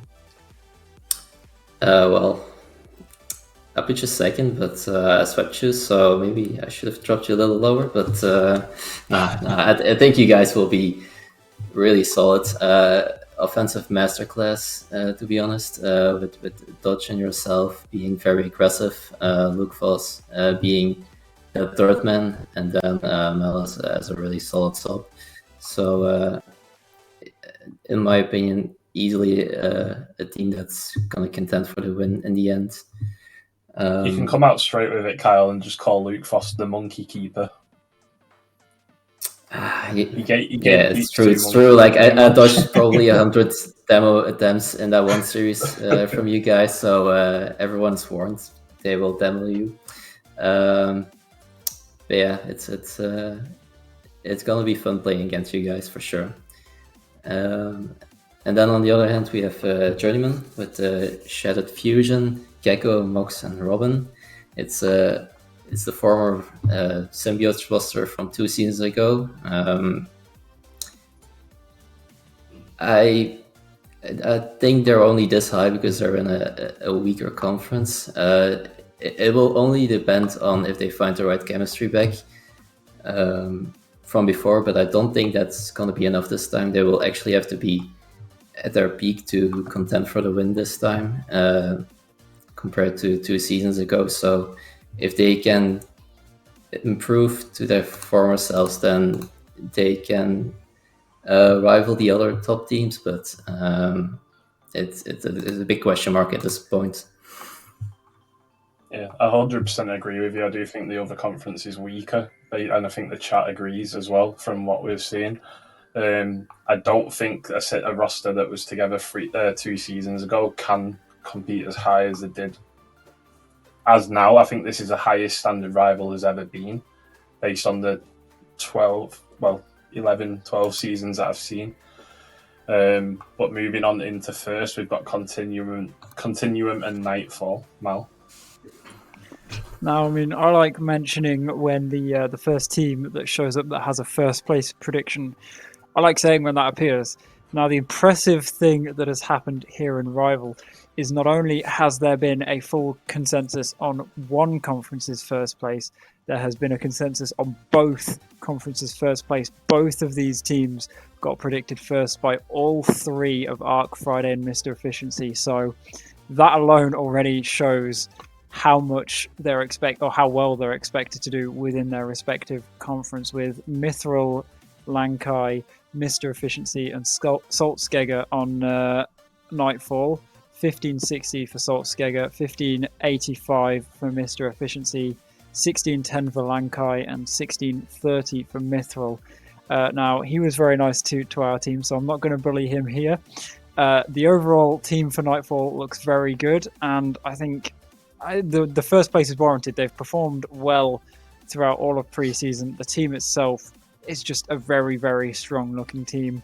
And similarly, on the side of momentum with Continuum, Tidier at 1630, Axlos at 1620, Shires at 1680, and Anshu at 1560. Sorry, I forgot how to read them for a second. And I mean, I think quite a few of them are either ex-elite players or at least have performed well in the past. And there's no reason why they can't come first in the conference. And as you can see on your screen, Continuum being the predicted champion, there's no reason why that can't be true as well.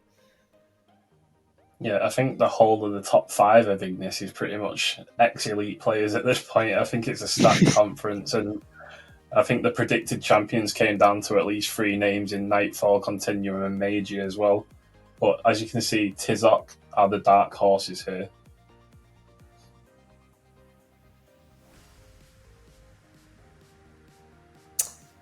Well, I'll take it then. Tizok, they're just a roster that with a high floor, so if they find the right chemistry, they definitely have the potential to do well. They haven't performed in preseason so far in their first game. They also lost to Pantera, so that's probably why they're now shown as a dark horse, but they could easily be one of the best teams in this tier. Yeah, and as we move on to talk about the predicted champion, it is Continuum. As we said, former elite players on pretty much the 3 rosters that we thought would do well in this tier. I'll just make a case for Meiji. I think the team depends on how I play because I am severely washed. Mox has said it in the chat as well. I just don't enjoy the game anymore. So I think if I was at my peak a couple of seasons ago, we might have been a little bit higher on people's list. But looking at Tide, Axlos, Shires, and Anshu, that is former elite players across the board. Anshu probably underrated a bit. So I instantly went for Continuum here. You went for... You made a case for your own roster, Kyle. The only thing I would say was maybe sub games might be your weak point there. So I think we all consigned on Continuum. To be honest, I think Rival is so stacked we had to choose someone. But like you said, I think it's between like 5-6 teams this season, and it's hard to predict one team right now. So it's going to be very interesting. Yeah, indeed. Any closing thoughts, Mal? Obviously, it's our tier. We can give a lot more information. I mean, I mentioned in chat that Luke Foss got away without me bullying him, so I am going to add to your calling yourself washed. I will say during preseason there were a few games where Luke said he wasn't feeling the game, and if that happens during the season, that could quite easily turn into issues within the Serene Meiji team. But aside from that, I think I agree with all the points that both of you made, yeah. Yep, and next up is Challenger, as you can see. Right logos, just sifting through 10th to 1st right now. Canaans and Mischief at the bottom there. Obviously, preseason groups, everyone was randomised, so it's not necessarily how these conferences looked at that point. But at the top, we've got Bishops and Masai, Neptunium and Eclipse, and Apprentices and Serene Yamato, who I think drew quite a few games as well. So it's a good result for them being in 3rd in this conference.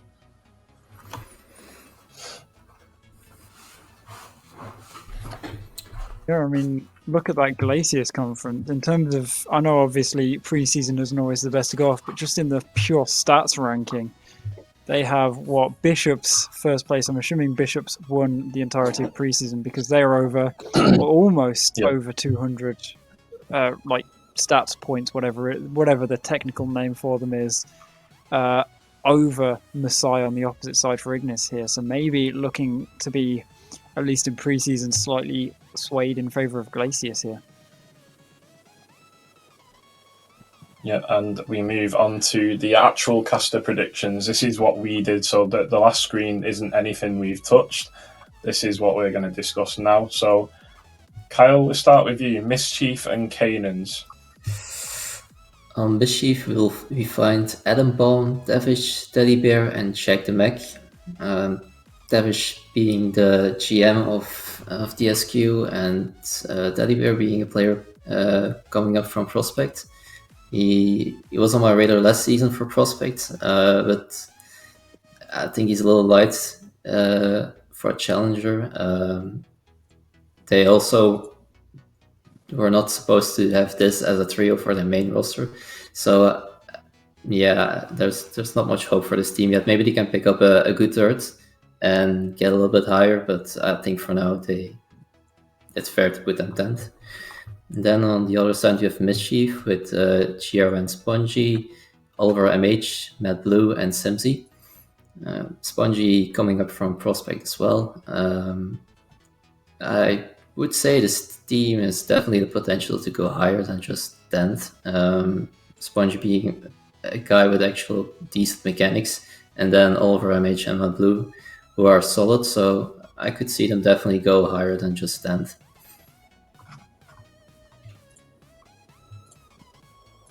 Yep, and next up after that we have Impulse and Yamato Mal.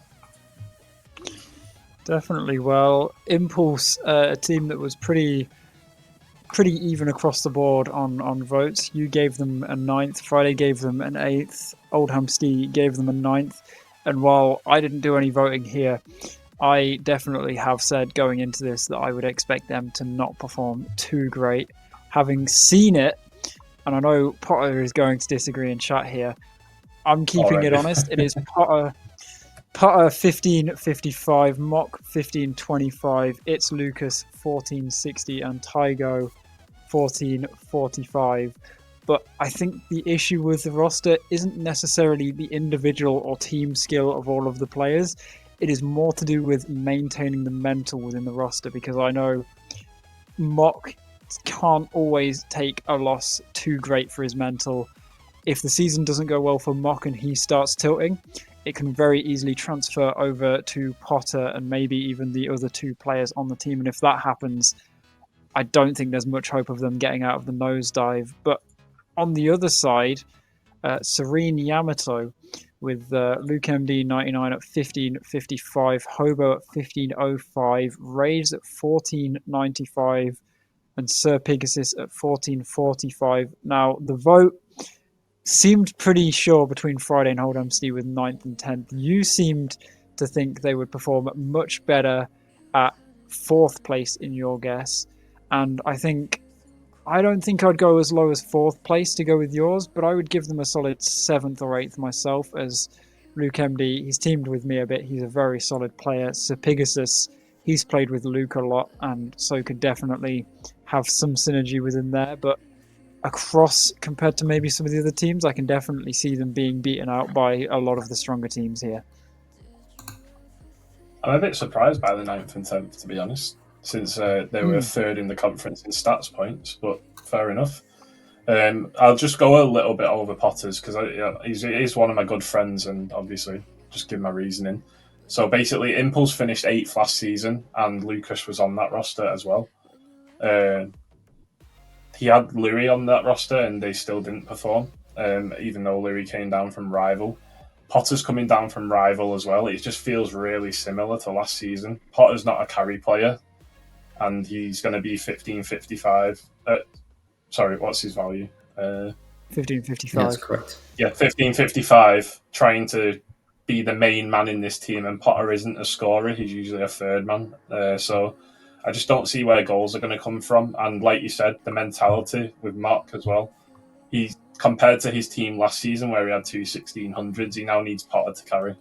I just don't think it's going to work, and I think you'll expect roster changes a couple of weeks into the season.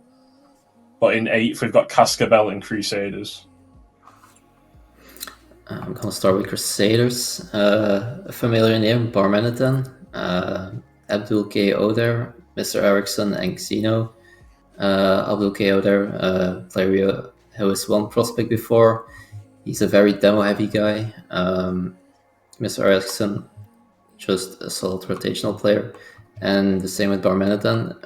I think this roster has like the same problem you just said with momentum or impulse. They might just like a little bit on offense. So that's why I think we have them on average 8th. And then we have Casabel with Jack F777, Holy Tax Evader, Weekend, and Eric EMP. Holy Tax Evader, I think he was a former Rival player 2 seasons ago. We have Weekend, a guy who went up quite a bit just before the season started. I was looking at him as a low CMV player, but then he went up to 1500, so or 1505. So it's gonna be interesting. This is again a roster that's just gonna compete with for that 6th spot. I think if they find the right chemistry. Yeah, Cascavel's a bit of a weird one. They finished in the top 8 for stats rank. I had them 6th and Oldham Steve had them 10th, so that brought their ranking down a lot. I don't know whether Steve played them in pre-season or whatever, but obviously it goes off the free casters. Next up, we've got Feather and Masaimo. Feather, a name I don't think overall compared to last season, people maybe wouldn't have expected it to be this low, but similar to what happened with Azteca in Rival, quite a few, if not all of their players have since moved up and gone out. They came, I believe, first in Challenger last season. Now down here at 7th, it is a completely agreed 7th across the board from Arc, Friday, and Oldham Steve. All of them say Feather is likely to get 7th here. Matrix is Garb 1515, Wyro 1505, Hard Flame 1500, and Hunter RV 1480. Now, Hunter RV, I believe, was Prospect last season, unless I'm remembering incorrectly. And there we go. See, sometimes I remember things, but aside from that, it's going to sound bad after I've just said that, but I don't know much about the other players. I think Matrix may have also been Prospect last season, and I think just the amount of lower end players that they may have within their roster could add to a bit of iffiness. And I think personally I haven't heard of Hard Flame or Wyro that much, so a bit of a question mark there. And on the other hand, Masai for Shaman Esports here with Jason, Kami, MX Power, J-Wubs and Boyo. Now Arc put them at 5th, Friday put them at 8th, and Oldham Steve at 7th. I would lean personally closer to what Arc put. They definitely are a team that has potential to do well, and all of their players are very, very solid players, especially for Challenger. So they have that potential, but I think there is still more question marks as to how they do together as a team. Yeah, and in 6th, we've seen question marks over Gelb VA last season. I think they should have done a little bit better, and we do predict them being 6th here, and obviously Pardus as well. Yeah, Gelb, same names as always with Heki, Bunky, and then this time Jonah, Juicy, and CJ. I queued them and ranked shortly after the draft. I don't know how drunk they were at the time, but it's gonna be the same as always. I think it's a mid-table team. I hope they can do better, but it hasn't happened in the past season, so I don't see why it will happen this time. And Pardus, we have only 3 players on the sheet. I don't know who their 4th is, but Faceway, Hilo, and Nature. I know Nature and Hilo, they're decent players. Are they top of Challenger? I don't think so. I don't know too much about Faceway, so like again a decent mid-table team probably, but I don't think they have it in them to get very high up in this standings. Yeah, I think the reason for that, I don't think they filled the roster by roster lock, and the admins is currently trying to get a player onto that team. Obviously, we have to force someone on there to sign because they missed the deadline. So I think they're just waiting for contact with someone. So next up in 5th, we've got Koyomi from Click and Orcus for Might of Hades, man. So Koyomi having the team of North at 1555, Sensor at 1535, Charlie at 1460, and Bearsome at 1445. That is one of the lower sub CMVs we see among these teams, but that spare CMV that they have for having such a low player in comparison has been spread well with North, Sensor, and Charlie, showing a very, very strong looking main roster. 4th from you, 5th from Friday, 5th from Oldham Steve. Overall, the team itself didn't have the greatest preseason, but they definitely have that opportunity to show. And I think maybe Bearsome is the main question mark with some of the other teams we've said. Maybe it's the sub games that could bring them down a bit. Potentially Bearsome is that question mark for the sub games of whether it will affect their placement But on the other hand, for Orcus on Might of Hades, we have Kino, Awoof, Yummy, and Vibs. All very, very good players. Ark, on the other hand, disagreeing with that view entirely, with a 9th place prediction. Friday at 6th and Oldham City at 4th. The only reason that this team isn't any higher will be because of, or any lower, I should say, is likely because of that 4th from Oldham City. And I think it just shows how uncertain we can be about that team. It is a team that could simultaneously perform well, but also could completely crumble very quickly there. Yeah, I think you've said it well. Some of them are prospect names and have been there for a while and making the step up, and some have been like top of challenger or minimum rival and dropping down. So it's a bit of a mishmash of a squad, in my opinion. That's why I went for 9th, but they did finish 11th in the stats rank. Not the best, but mid-table in the pre-season. But next up, we have Oracles and Chipotle. I'm going to start with Oracles because I think it's actually a pretty good roster with Maxi, Hivitz, Toxic, and Revised Neil. Maxi, who I think is the AGM, and did a very good job last season. He farmed a lot of fantasy points near the end of league play. I've seen Hivitz and Toxic in tryouts, and they have definitely pop-off potential. So this is team you definitely need to watch, I would say. And then on the other hand, we have Shipakli with Loifless, Pet, Phoenix, and Kincaid. Well-known names. Phoenix was first pick last season. Hopefully he can, I don't know. I feel like he did not perform last season to what people are thinking of him. I don't know Loiflis, Pet is decent and Kincaid is a good sub. They could be in the upper middle pack of Ignis, but if the chemistry is not there, they could also just drop a little bit, I would say. Yeah, I just think Phoenix had a better roster last season, in my opinion. I've played with Kincaid, and sometimes his mentality goes down if they start losing. So if he plays quite a lot of games, because I know like they want to play together, so Kincaid might be involved more than just as 4th, which is why I went 6th with this team. I do think it's a good team, but I think it's a playing team. Much like last season when Phoenix team with Elusive, they ended up getting play-ins, I think. So just on that view, I've gone with that. But next up, we have Neptunium 3rd and Eclipse 3rd, Mal. Yeah, and I saw in some chat that they thought both of them teams being 3rd were wild. I assume they thought maybe they should be slightly higher, but starting with Neptunium, a consensus was pretty easily reached on that one between all 3 people, all of them saying 3rd place is where Neptunium belongs, with Din, 2 Blue Luke 2, Zax, and Mauro DK.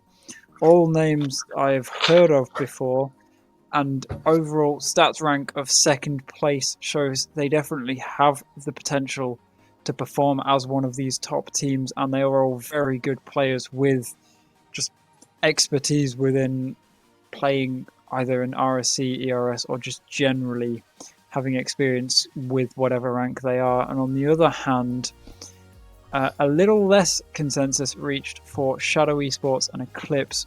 Bodyguard at 1555, Bytes 1540, Panic 1460, and Chased PG 1445. Now, Ark, you thought they would come first. Friday and Oldham City disagreed, saying they would be 4th.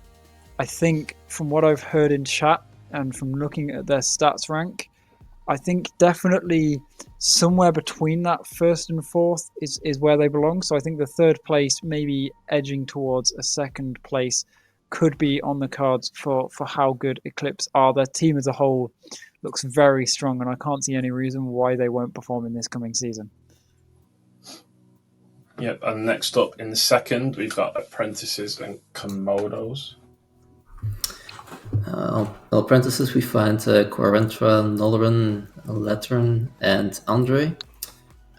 Very familiar names. It's this roster could go either way. It could be really good with Andre being a smart guy who can support Corentra and Olrun, but it could also go sideways if the vibes are not there between Corentra and Olrun. So they could go first, they could go last. I would say it's maybe a little harsh, but the team could split up in week 5. So to be determined, I would say, with this roster. And then on the other hand, we have Komodos with Borsville, Liam HM, Cynics, and Bears. Borsville is always a performer and challenger, so it doesn't surprise me that this team is high in the standings. Liam HM, also a very solid player, and Cynics for his value, really good. So I do agree with this team being near the top, and I would not see it any otherwise, to be honest. Yep, and moving on, I did just notice something. Yamato in 9th predicted to finish there, and they got a plus 16 goal difference tonight against Canaans, albeit sweeping the bottom team, but maybe a little disrespect there on that prediction. But certainly not disrespecting anyone here is Bishops and Shrine in 1st.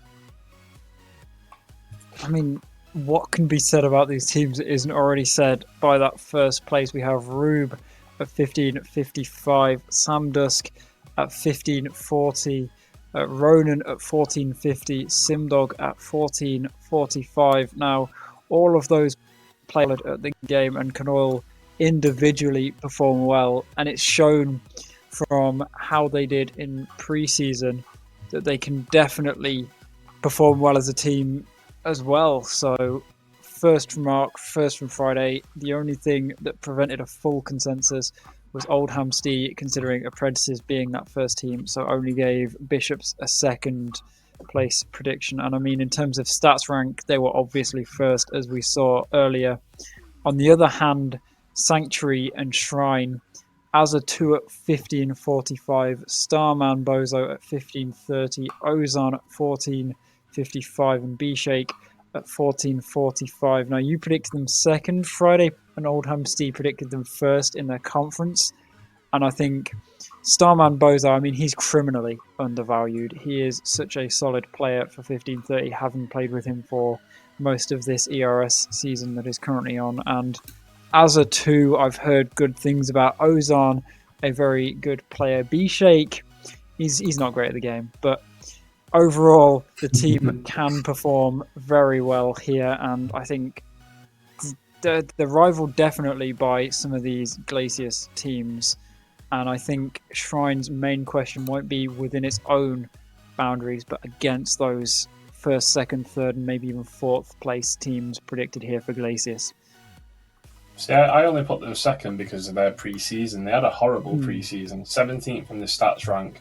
They got perfect swept in one of their games. Starman Bozo had 12 shots and 0 goals, and he's supposed to be like really criminally undervalued this season. So I looked into that and thought, I'll put Eclipse first.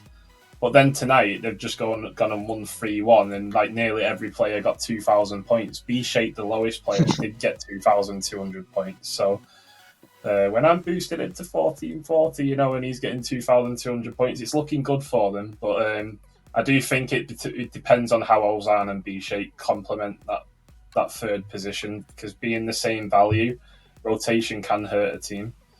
But as we move on to the dark horse, Kayomi for Click, Kyle, we went 4th, 5th, and 5th for this team. Yeah, just based on the names, I feel like North and Sensa, they're like solid players. They've done well in the past. North being way higher before. So if this team clicks, they definitely have no pun intended. They can definitely go far in playoffs. But it depends on how well they find each other, and a little bit like Charlie and Beersom as the third. If they can pull their own weight, this team has definitely the potential to compete for the win in the end. Yeah, and Mal, we finally see Bishops and Simdog on a predicted champion. He's gone from low rival to max challenger, and now he's min challenger, and he's they're on the 4th position of the team as a predicted champion now. Ronan is such a good player. I had him on ERS 2 seasons ago, and he saved our season. We were doing poorly. He came in and played with Source and Euronics, and they ended up making a run into playoffs. For 1450, he has that pop-off potential, and he hit nearly 2,000 points in the final last night after maybe a quiet pre-season for Rube popping off. But Rube and Sandush just solidifies this, and they have the chemistry from team being in the old Team Serene for a while together. Definitely. I mean, Rube, I believe, was on, I want to say Forge in ERS Season 2, where they came 3rd place in Prospect. I may be mixing that up with a different person, but either way, I remember Rube performing well within whatever team he was on. And I mean, I mentioned it before that it felt like maybe Shrine and Ignis would be contending against the top players in Glacius. That will be the same for Bishops. Obviously, Shrine, you would predict him the champion, but I don't think B-Shake ever wins, so I don't think it's allowed for them to ever be champion. But Bishops, I think their main competition will be from the side maybe of Apprentices rather than Shrine, because both of those teams are incredibly solid teams. Yeah, 100%. Looking forward to seeing if Simdog gets a trophy at the end of the season. I know he's been memeing about his rank for a long time now. See if he can enjoy himself in this tier. But that is your Challenger power rankings. We do move on to the final one. Obviously, we'll go through the stats power rank again for pre-season. Again, split into groups. This doesn't necessarily mean this is how people will perform. This isn't touched by casters. So if you're bottom of there, this is based on your own performance. So we see Cardinals and Tomfoolery at the bottom, but in the gold, silver and bronze positions, we've got Newborn, Propel and Parmis in the side of Glacies. A very high score there from all 3 teams, and Basilisks, Tartaros and Livens in that position as well.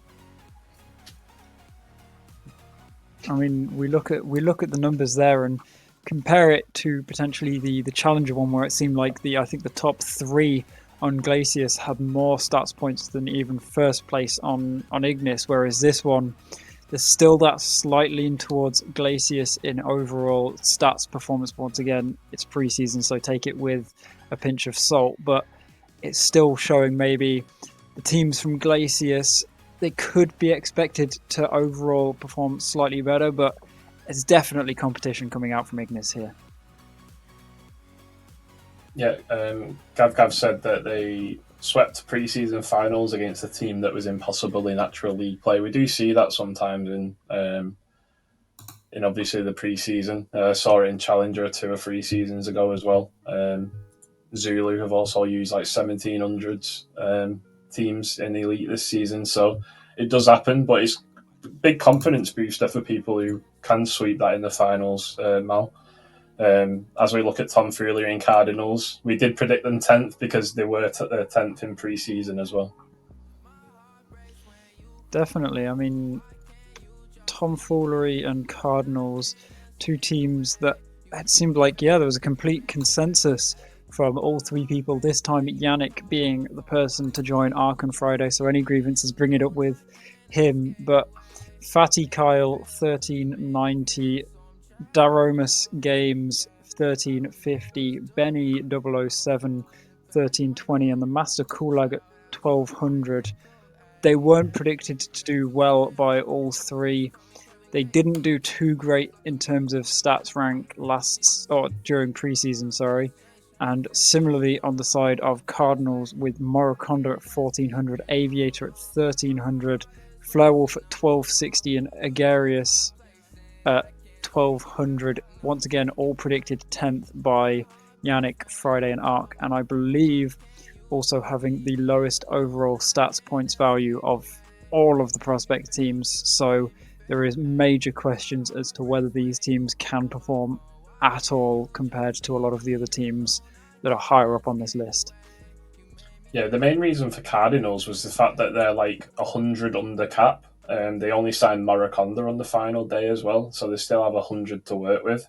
So if you compare them to everyone else who's second on the team, Aviator at 1300. You could literally add 100 to that into any position. So they're a bit under what we'd expect from like strongest rosters.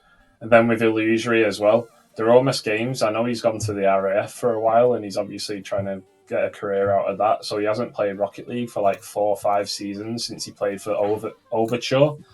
Sure, every all RSC OGs remember Chung and his franchise. And then when you combine that with Master Kulak at 1200, Fatty Kyle and Benny might just need a little bit more to work with there. I don't know whether they're at cap. They look like they're maybe 5 under it. But yeah, the reasons that we spoke about, because everyone voted 10th on this one. But next up, we've got Ankole Watusi. I don't know why we've changed from Limousine, but there we go. And next up is Caro for Shaman, Kyle. Well, I'm gonna start with the Ox roster with Frost, Voodoo, Metric, and Mirzo. I'm gonna lie, I feel like this team is underrated. I personally know Metric, of course, being close to him in SM being the owner of Shadow, but I've seen him play in tryouts for ERS and stuff, and I think he's super undervalued. So yes, 2 high players alongside him. If the chemistry is there, I see them definitely way up the stable. And then on the other side, we have Caro with Zaps, Cooknut, Masters, and Worst. Again, I feel like this team could definitely be way higher. It depends a little bit on Masters. I think they picked him up relatively late. He's an interesting personality, but if the vibe is good on this team, I see them definitely again higher than 9th. So a lot of potential for these 2 rosters. Yeah, and speaking of potential, they are low in the table, but they could maybe work their way up. It's Genzai and Livens. Yeah, so Genzai, Ninja Knight 93, 1360 CMV. Vortex Blade also 1360 CMV. Old Hamstee at 1320 and Jester at 1200. There was pretty solid agreement around 7th or 8th place for this team. 7th Mark, 8th from Friday, 7th from Yannick. Across the board, it seems like they're sure they won't be that bottom end, but still don't have that final push maybe to get up to those mid-tier spots. And on the other side, Livens with Finney at 1395, Kieran at 1385, Retsosos at 1250, and Solar at 1200. Once again, 8th, 7th. It seems like we're pretty sure that they're going to be around that 8th or 7th spot. So overall, pretty consistent views from all 3 of them on where they're going to go. And next up, we have Naja for Off-User Esports and Obscurity for Shadow. On Naja, I immediately recognize a very familiar name in Tombaste. He's been a former Shadow player, and on Eclipse, a former Challenger player. He's going to be one of the better players. In Prospect, he did also pretty well at the start of last season, then got dropped because of chemistry reasons, but he's definitely a good player. The False Dragon, an old player in the league who's returning. His rotations are really good. His game sense is really good. So I think with Maurice and Ina Krohn here, it's gonna depend on those 2 guys. If they do well, this team could be way better than just 7th, and we definitely compete for those play-in spots. Then for Ignis, we have my roster with the Deadly Dom, Melty Crispy, Raruji, and Revised Beastie Gang. I'm probably going to be heavily biased here, but I think they're super low. We basically played last season with Melty Crispy and Raruji a lot, and Raruji was our sub back then. So this season he did very well, and so we picked up just another high-rated player to improve the second man on this team, and I just don't see how they're this low. I think it's because of preseason.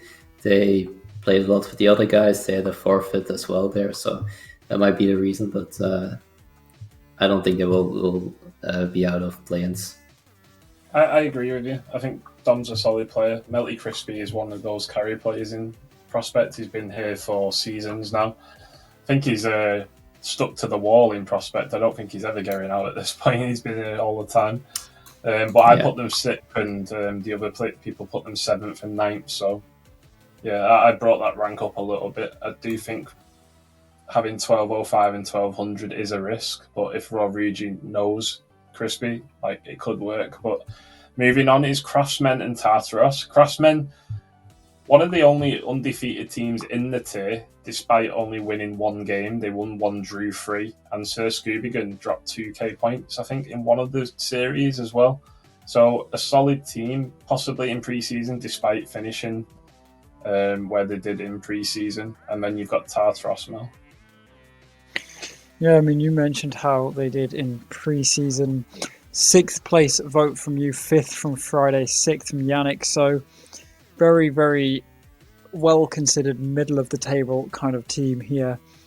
Biz at 1435, Sir Scoobigan at 1410, Ottercarp 1200, and Veiled 1200. It is a very low second 2 players for that roster, made up by the fact that the first 2 are quite high in comparison to what we see from a lot of the other teams. And I think, as you said, if those 2 players, like Sir Scooby and you mentioned getting 2k points, Biz, if he can play as well as Sir Scooby can in a series, there's no reason why the team can't perform. But the problem is they still have those 2 1200 players who may reduce how their team performs overall, and I think that is why maybe they do deserve that 5th or 6th kind of position voted between the 3 of you. And might have Hades and Tartarus. Slightly different roster build with Suckiest Sucker at 1425, Cozy at 1325, Finley 1280, and MC Main 123 being 1200. They did do very well in preseason, getting a stats rank of 4th, but it was a complete agreement. The 6th place from all 3 of the people voting, and I think if they can perform as well as they did in preseason, in the actual season, they definitely could prove them wrong completely here. But as it stands, they still have a lot to show here. Yep, and next up is Terra and Alter. For Terra, we have Trixa, Skyko, Yannick, and King Aether. I don't know, they've Yannick. He is still not one prospect, and I don't see it happening this season. He knows these players. He picks the guys who go up to Challenger and do well there, but somehow they just never manage to win it. So 5th, we'll see. I think it's all about the player fun for them. But he did put himself 2nd, whereas me and Friday put 7th and 6th as well. So he's got a lot of confidence in this roster that we haven't seen. They only won 1 and lost 3 in pre-season as well. Yeah. He knows the steer well, so we'll see if he's right. And then on the other side, we have Altar with AR, the Cressers, White Pony, and Gekia. It's a very strong roster. With White Pony, a low CMV player that's worth his or her value. Cressers, very solid player, has performed before in Prospect and AR. I've seen some replays of him also. Just very, very consistent, which is important for Prospect. So this team has massive potential, I would say. Yep, and next up, speaking of potential, top 4 spots now is Pawns and Jabatus.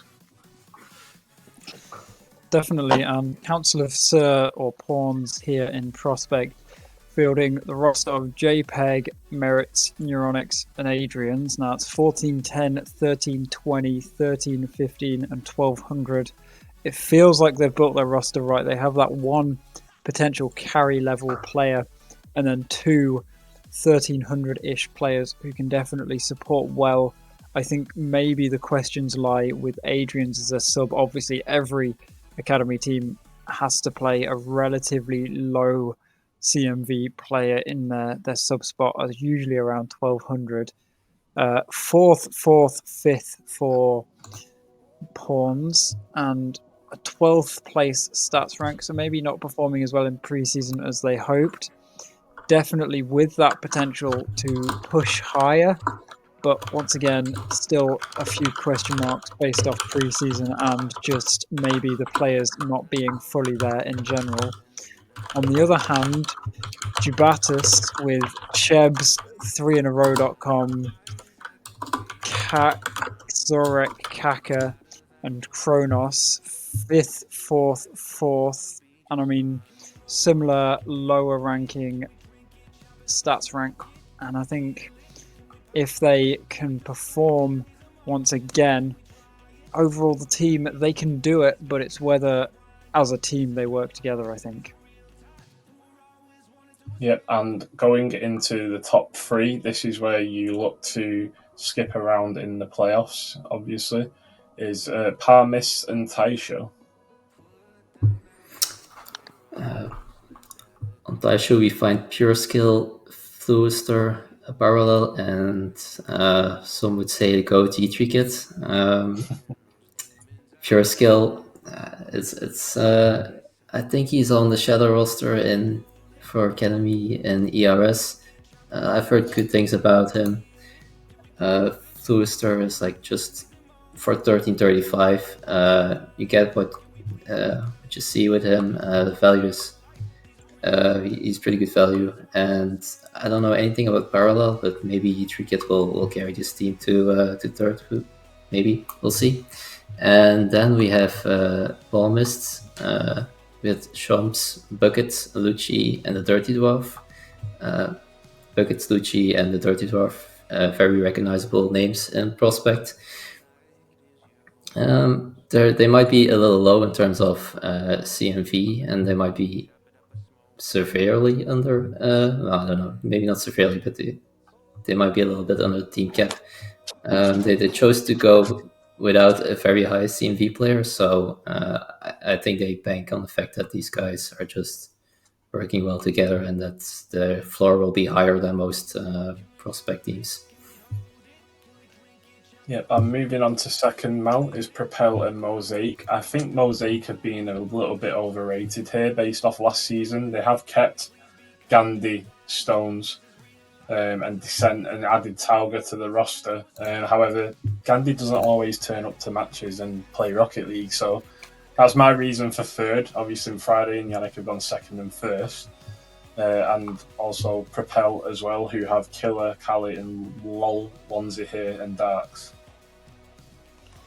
Yeah, I mean, you mentioned it was the same things brought up in chat by some people saying, as you said, Gandhi may not show up, and I think if Gandhi shows up, they're definitely in contention for that first place spot, and the team itself, it may not have done too great last season, but there is also that bonus of having played with the team, and that always gives you a boost, especially towards the first half of the season where you can kind of know how your teammates are going to play, whereas a lot of teams are still figuring that out. And I think that could be Azteca's way to start the season strong, but whether they can maintain that is the main question so far. And on the other hand, Momentum and Propel with Killer, Kali, LOL, Onesie here, and Darks, as you said. I mean, it seems like it's kind of flipped here. You said third, second, first for Azteca.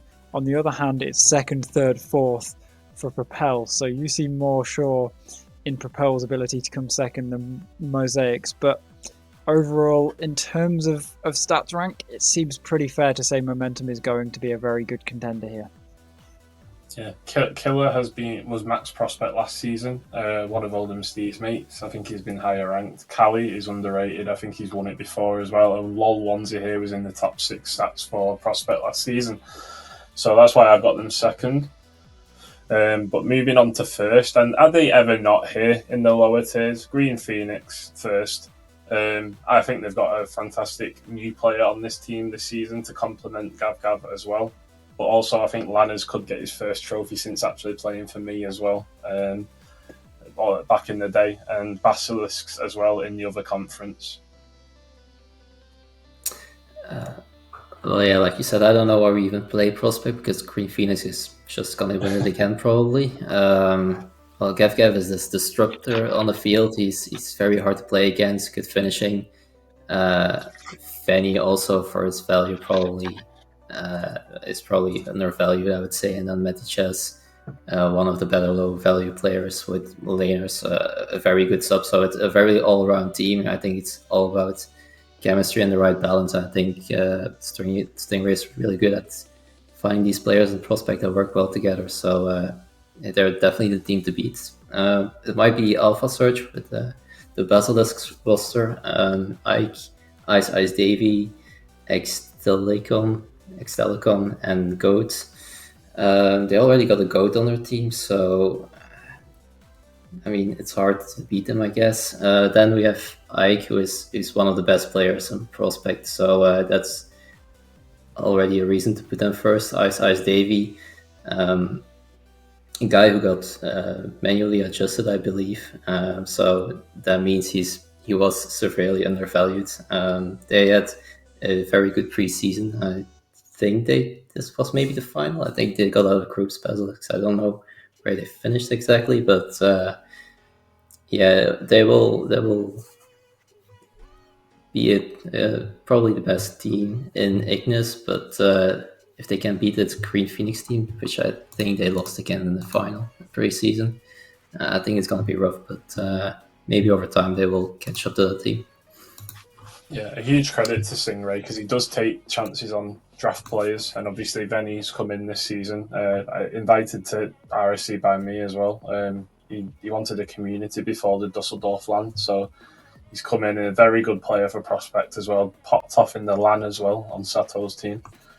But Alpha Surge are a really strong team as well, with Ike falling from Challenger. Davey has Challenger experience. Extalicon coming back to the league after, I think, 2 seasons out as well. I think the only thing that could let Basilisk down is that 4th roster spot. But these were the clear top 2 in pre-season. And in the Dark Horse spot, we've got Alta. Yeah, I mean, Alta, they're what? I've lost which team it is now. Sanctuary, that was why the name was familiar, yeah. I mean, someone mentioned, I think it was B-Shake in chat, mentioned AR maybe not being the most consistent. I believe there was a bit of a conversation that happened afterwards.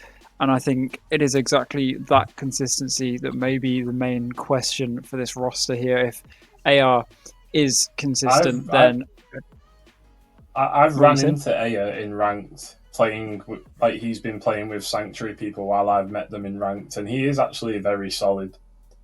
Like I didn't know he was Prospect. I thought he was signing for like one of their rival teams or something like that. But he was playing with Jambi, and he is a very solid player if he is Prospect.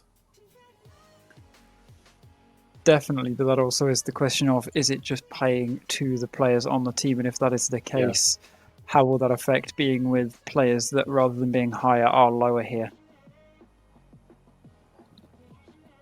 Yeah, very true. But the predicted champion, Newborn, we've already spoke about it, Kyle.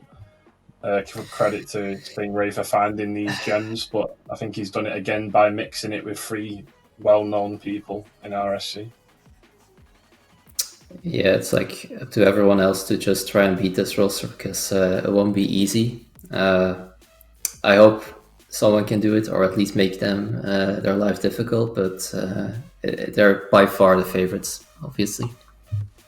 Yeah, I'll give you a tip before we even start the season. Demo Gav Gav before he demos you, and just monkey Venny in the air. Yeah, good advice. Well, that is that is our predictions for the whole tier. We go onto the franchise standings now. This is from pre-season again. This is the stats taken from there. Alpha Surge dominated pre-season. I think they had 2 first, 2 seconds, and 1 third place finish in franchise standings. So huge credit to them as newcomers. I think trying to get their franchise out there, putting the commitment in to show that they're willing to do RSC. Green Phoenix, second franchise of the season last season, carrying on again, but Click with a strong performance as well, backed up by another new franchise of Council of Sir, and obviously old franchises in Shadow and Sanctuary. And as we move on to the power rankings, these are the franchises where we think they'll finish in the conferences if they were split up. But as you can see here, we've got best newcomers in Alpha Surge and predicted champion in Shadow Esports. There's not really much we can talk about due to having already spoke about their each team in each league. But is there anything you want to add, Mal or Kyle, to the fact that Alpha Surge have come in and shown like they're here to perform? Well, I've obviously interacted with the GM and AGM, and like they're very passionate, and I think they did a lot of research into their players. So they were very active with trades, and big trading. So I think it shows all the effort they put into it that they're this high in the standings. Definitely, and I mean, when we were doing the draft, I kept mentioning each one of these new franchises. They had a lot to show, and I think Alpha Surge, they had the most to show, having, I believe, tried to get in previous seasons and just missed out. So I think it may also just be that idea that they know they have to prove that they are deserving of that spot in future seasons, as they've already struggled to get it, whereas some of these other franchises maybe not necessarily struggled to get it in RSC. And so I think it's just that they know how hard they've had to get here, and so they want to continue and show why they deserve the spot. Yeah, and Kyle, you must be happy that you see yourself on first, as predicted. Obviously, that's an average of everything we've predicted so far. Shadow tend to do like top 8 finishes to top 12 finishes in past seasons, and then really go for it in the playoffs. You've been close to franchise standings, being franchise of the season a few times. Do you think you can be that number one this season? Well, if I remember correctly, like last season we were predicted first in our conference as well. We got 4 teams plus Premier to the playoffs, so that was pretty good. I don't know, just we had a lot of bad luck, I would say, throughout the season. People not showing up or like things not working out. So I hope things go smoothly this time, and then I think we can definitely get like top 5. That's my aim, and hopefully win it here, because that's the most important thing. Like franchise standing is fun, but you want to win it here, of course.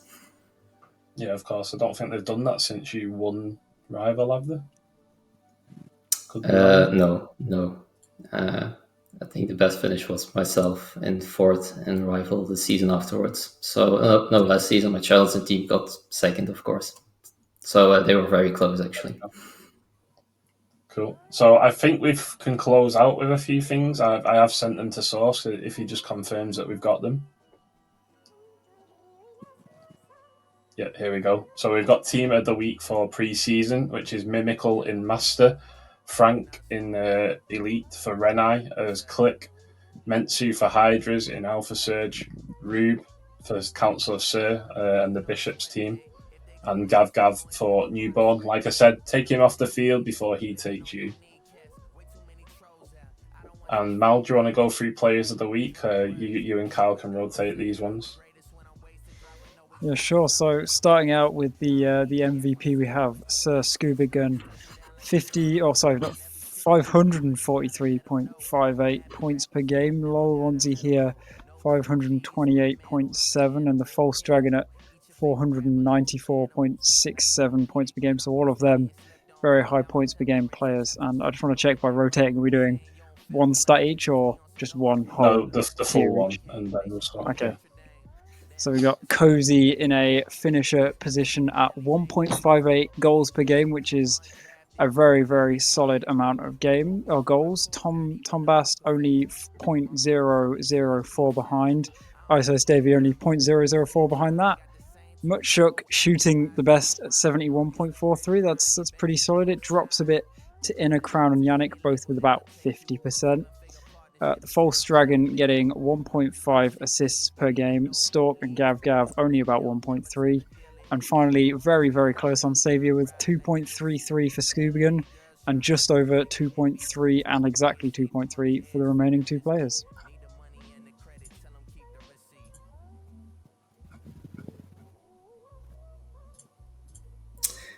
All right, then for Challenger, we have our MVP, Nolren, with 501 points, and Boyo with 445, and JWBS with 437. For our finisher, we have Yummy with 1.5 goals per game, Weekend on 1.4, and Max Power on 1.38. Next, the shooting percentage, Matt Blue with 66.67, Ferris with 53%, and Maxi with 47%. For the playmaker, we have my own player, Panic, with 1.13 assists per game, Matrix Carp at 1.11, and Ruby at 1 assist per game. And lastly, we have our Savior, Bet, with 2.5 saves per game, Simsy 2.4, and Toxo 2.36. And as we go across to Rival here, I've been told that someone is very tired on the other end, so I'm just going to say first place from here on out. But we have Tidier at 507.78 points per game for MVP, also getting the finisher at first place at 1.78 goals per game. You can see why. Kiwi Boys are a great player, 52.63 shooting percentage. Marina 1.13 assists per game, sorry. And Stealthy Wolf being a great defender with 2.7 saves per game.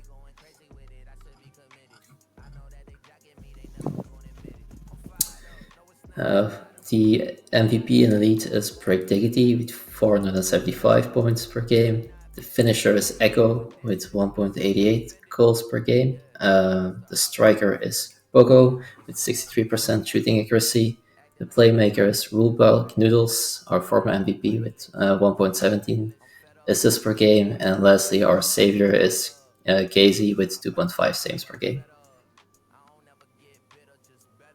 And finally, I believe the last one, since we don't have a Premier pre-season, Master Players of the Week, Mimical MVP with 537.23 points per game. Rene with 1.78 goals per game as the finisher.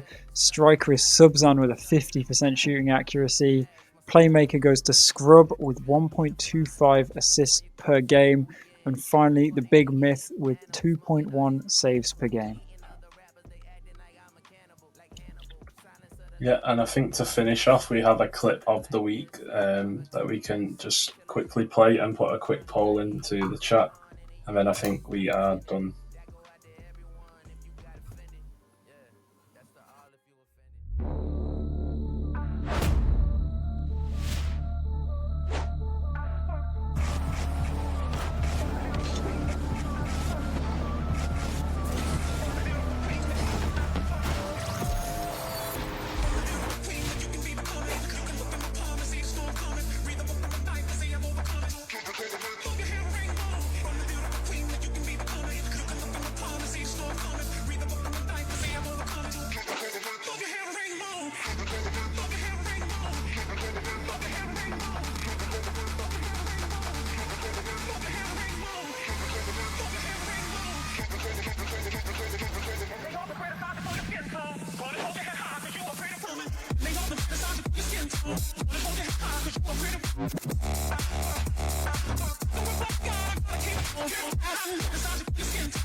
And there is your clip of the week for pre-season. Mal, Kyle, any favourites there?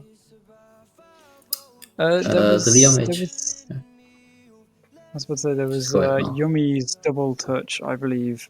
I think it was, and it was a pretty nice aerial play. I wasn't fully paying attention because I was messaging on Discord, far more important this late at night, but definitely some incredible goals. And I think there was a second double touch. I think it was 385 right at the start, getting a really nice double touch that sadly bounced on the floor, so it wasn't as cool.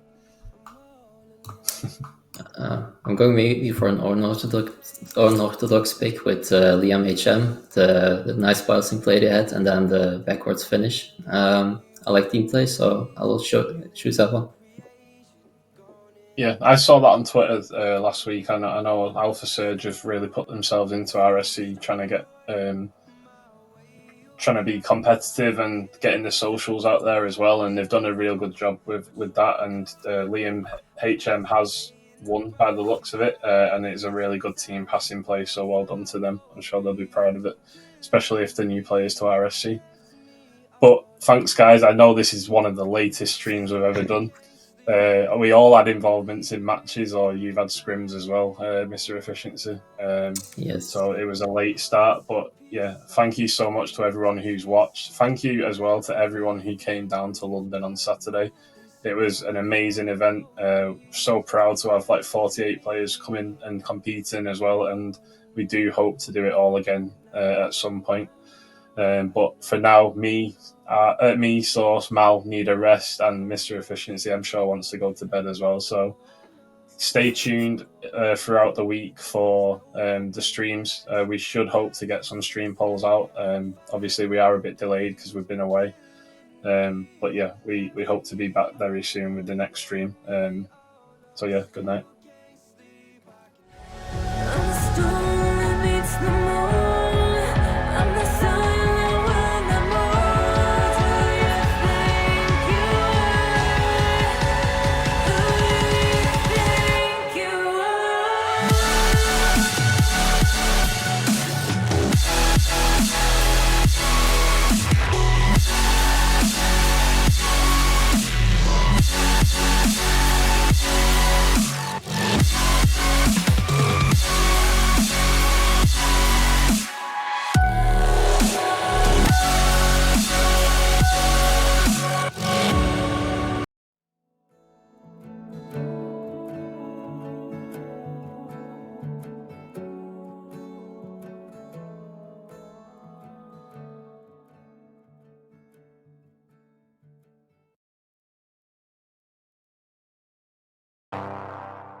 Tell me why these niggas on my dick.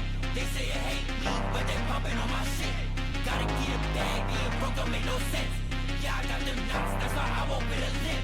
Yeah, and knock out on my rock star shit. Whoa, just stop out, you ain't real like that. And knock out on my rock star shit. Just stop, oh, you ain't real like that. Got my name all up in their mouth, yeah, they like to talk. See me all up in their history, cause they like to stalk. You can't step up, little boy, you can't ride this ain't a toy. You sit up your active point, see right through, I can't ignore. Whoa, whoa, whoa, shit get low, low, low. Niggas moving weird, I can't trust no more. I ain't moving fair, I just float over hoes. Oh, switching up like gears just to ride on this road. Tell me why these niggas on my dick. They say you hate me, but they pumping on my shit. Gotta get a bag, being broke don't make no sense. Yeah, I got them knots, that's why I won't bit a lip. Yeah, head knock out on my rock star shit. Whoa, just stop out, you ain't real like this. Head knock out on my rock star shit. Just stop, oh, you ain't real like this. Hey, tell me why these bitches on my dick and these niggas hate. I still would hit a lick, but got them knots like a figure eight. Yeah, bitch, I'm walking down with that hammer just like Triple H. I caught her up in traffic for the pull up just like Triple H. Like, whoa, whoa, whoa, let that fofo glow. This shit over, that boy sober, he won't no more smoke. Bitch, I'm riding with 2 sticks, but I don't roll no fucking boat. Like, yeah, I'm trying to get you fixed, but I'ma go for fucking broke. Hey, tell me why these niggas on my dick. They say you hate me, but they pumping on my shit. Gotta get a bag, being broke don't make no sense. Yeah, I got them knots, that's why I won't bit a lip. Yeah, head knock out on my rock star shit. Whoa, just stop out, you ain't real like this. Head knock out on my rock star shit. Just stop, oh, you ain't real like this. Yeah, they like to talk, cause they like to stop. Little boy, ain't a talk.